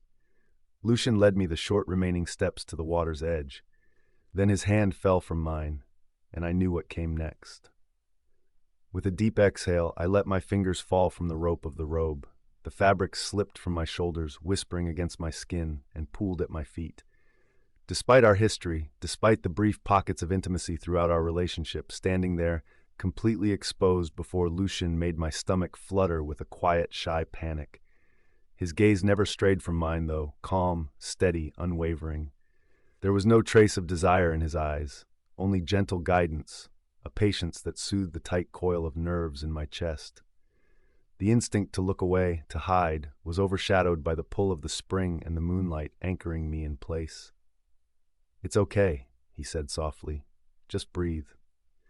I swallowed and drew in a shaky breath, letting the cool night air brush over me, tickling my skin in a way that made me acutely aware of every curve and shadow of myself. Lucian extended his hand again, and this time I took it without hesitation. His grip was warm, solid, grounding. The contrast between his touch and the chill in the air softened the edges of my anxiety. He guided me forward, slow and sure. My bare toes touched the water first, cool, sharp. A shiver ran up my legs. "It's cold," I whispered.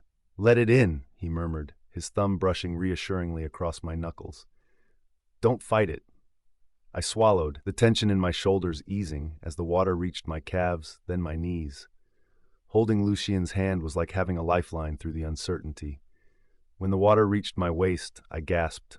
The cold pressed against my ribs with a startling electric shock. Lucian's voice anchored me. "Breathe." I did, and as the air filled my lungs, the world beyond the spring faded. The trees, the wind, the light murmur of voices. Only the moon above and the reflection below existed, enclosing me in a perfect circle of light and water that seemed to reach into every fractured part of me. With every breath, the pull under my ribs, the pulse of Alina, grew stronger, clearer, sharp enough to leave me breathless. The water felt alive, a conduit for something greater than pain or fear or doubt. My bare arms lifted slightly, tracing patterns over the surface, feeling the gentle resistance, the liquid silk brushing against my skin. Lucian's hand remained steady in mine, his gaze focused somewhere far away, as if listening to something I couldn't hear. "Now," he said quietly, "make your wish. Not in words, in your heart." I closed my eyes. What do I wish for? The answer came almost immediately. To be whole. With my wolf. With my heart. The water shifted around me, brushing against my skin like a sigh. My eyes flew open. The moonlight seemed brighter now, almost blinding. The surface of the water rippled with threads of light weaving toward me. It seemed to pulse, alive, resonant. Lucian's grip tightened as if he'd felt it too. "You're doing fine," he murmured. The water hummed, low, deep, almost melodic. And then, as suddenly as it had risen, the energy settled. I stood trembling, but no longer cold. Lucian squeezed my hand once before releasing it slowly. "It's done." When we stepped out of the spring, the night air clung warm against my soaked skin. My pulse was still racing with something I didn't yet understand. He reached for a familiar folded blanket resting on one of the nearby stones. "You had that ready," I said, managing a weak smile.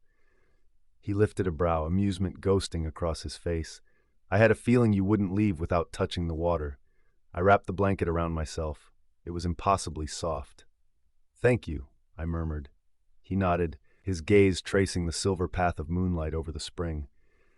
The ceremony wasn't meant for outsiders, but I think maybe the moon had other plans tonight. I followed his gaze. "You really believe that?" "I don't believe," he said softly. "I know." Something in the certainty of his tone sent another shiver through me. Lucian turned back toward me, expression thoughtful. "There's something else you should do. Tonight's moonlight is especially strong, and the spring will amplify its effects." My brows furrowed. "Amplify what?" He smiled softly. "One moment." I watched in confusion as he stepped out of sight, but he wasn't gone for long, and when he reappeared, he was holding a small crystal vial filled with a pale, silvery liquid that glimmered. I blinked. "Is that—" "The moon-dew nectar," he affirmed softly. "I had Sabrina retrieve it from your room. I apologize for violating your privacy." A huff of air escaped me. "How did you know I would bring it?" He smiled faintly. "I had a feeling." I laughed, suddenly breathless. "You've hesitated to drink it," he noted softly. My throat tightened. "I know," I sighed. "What if I drink it and nothing happens?" He held the vial out to me, light refracting between us. "The effects of the nectar are different for individuals, so I can't give you a definite outcome. But what I am certain of is that the moon and spring have already blessed you, Sarah. There's no better time than now. You earned this. You deserve a chance to find out what it can do for you." I hesitated, staring at the shimmering liquid. I'd lived years without Alina, years of silence where her voice should have been. Having echoes of her presence was one thing, but the thought of what the moon-dew nectar would do, it felt terrifying. Hope always did. But Lucian's gaze was sure, patient, unwavering. "Trust me," he said again, softer this time, but just as confident. I reached out and took the vial. The glass was cool against my palm, the liquid pulsing faintly as if it had a heartbeat. "What will it feel like?" I asked quietly. He tipped his chin, a faint smile touching his lips. "You tell me." I chuckled softly. And then, before I could second-guess myself, I uncorked the vial, lifted it to my lips, and drank. The nectar was colder than I expected, sweet, sharp, metallic. At first, nothing happened. Then, fire. It wasn't pain exactly, but a spreading heat that raced through my veins, igniting every dormant part of me. The empty vial slipped out of my hand as my knees buckled. Lucian caught me instantly, steadying me with both hands. "Breathe," he commanded, firm but gentle. "Just like the spring. Let it in." My vision swam. The trees shimmered at the edges. My heartbeat thundered against my ribs like a caged animal trying to break free. I can't." "You can," he said. "You've already faced worse. Feel it. Don't fight." The heat surged again, climbing up my spine until it burst behind my eyes. For a heartbeat, everything went white, and I thought the world or my skull might crack open. Every nerve in my body lit up like lightning. I trembled, half from shock, half from something visceral that gripped me fiercely. And then I heard it. A laugh, a wild, fierce, unrestrained laugh that echoed through my soul, my entire being. "That feels amazing,"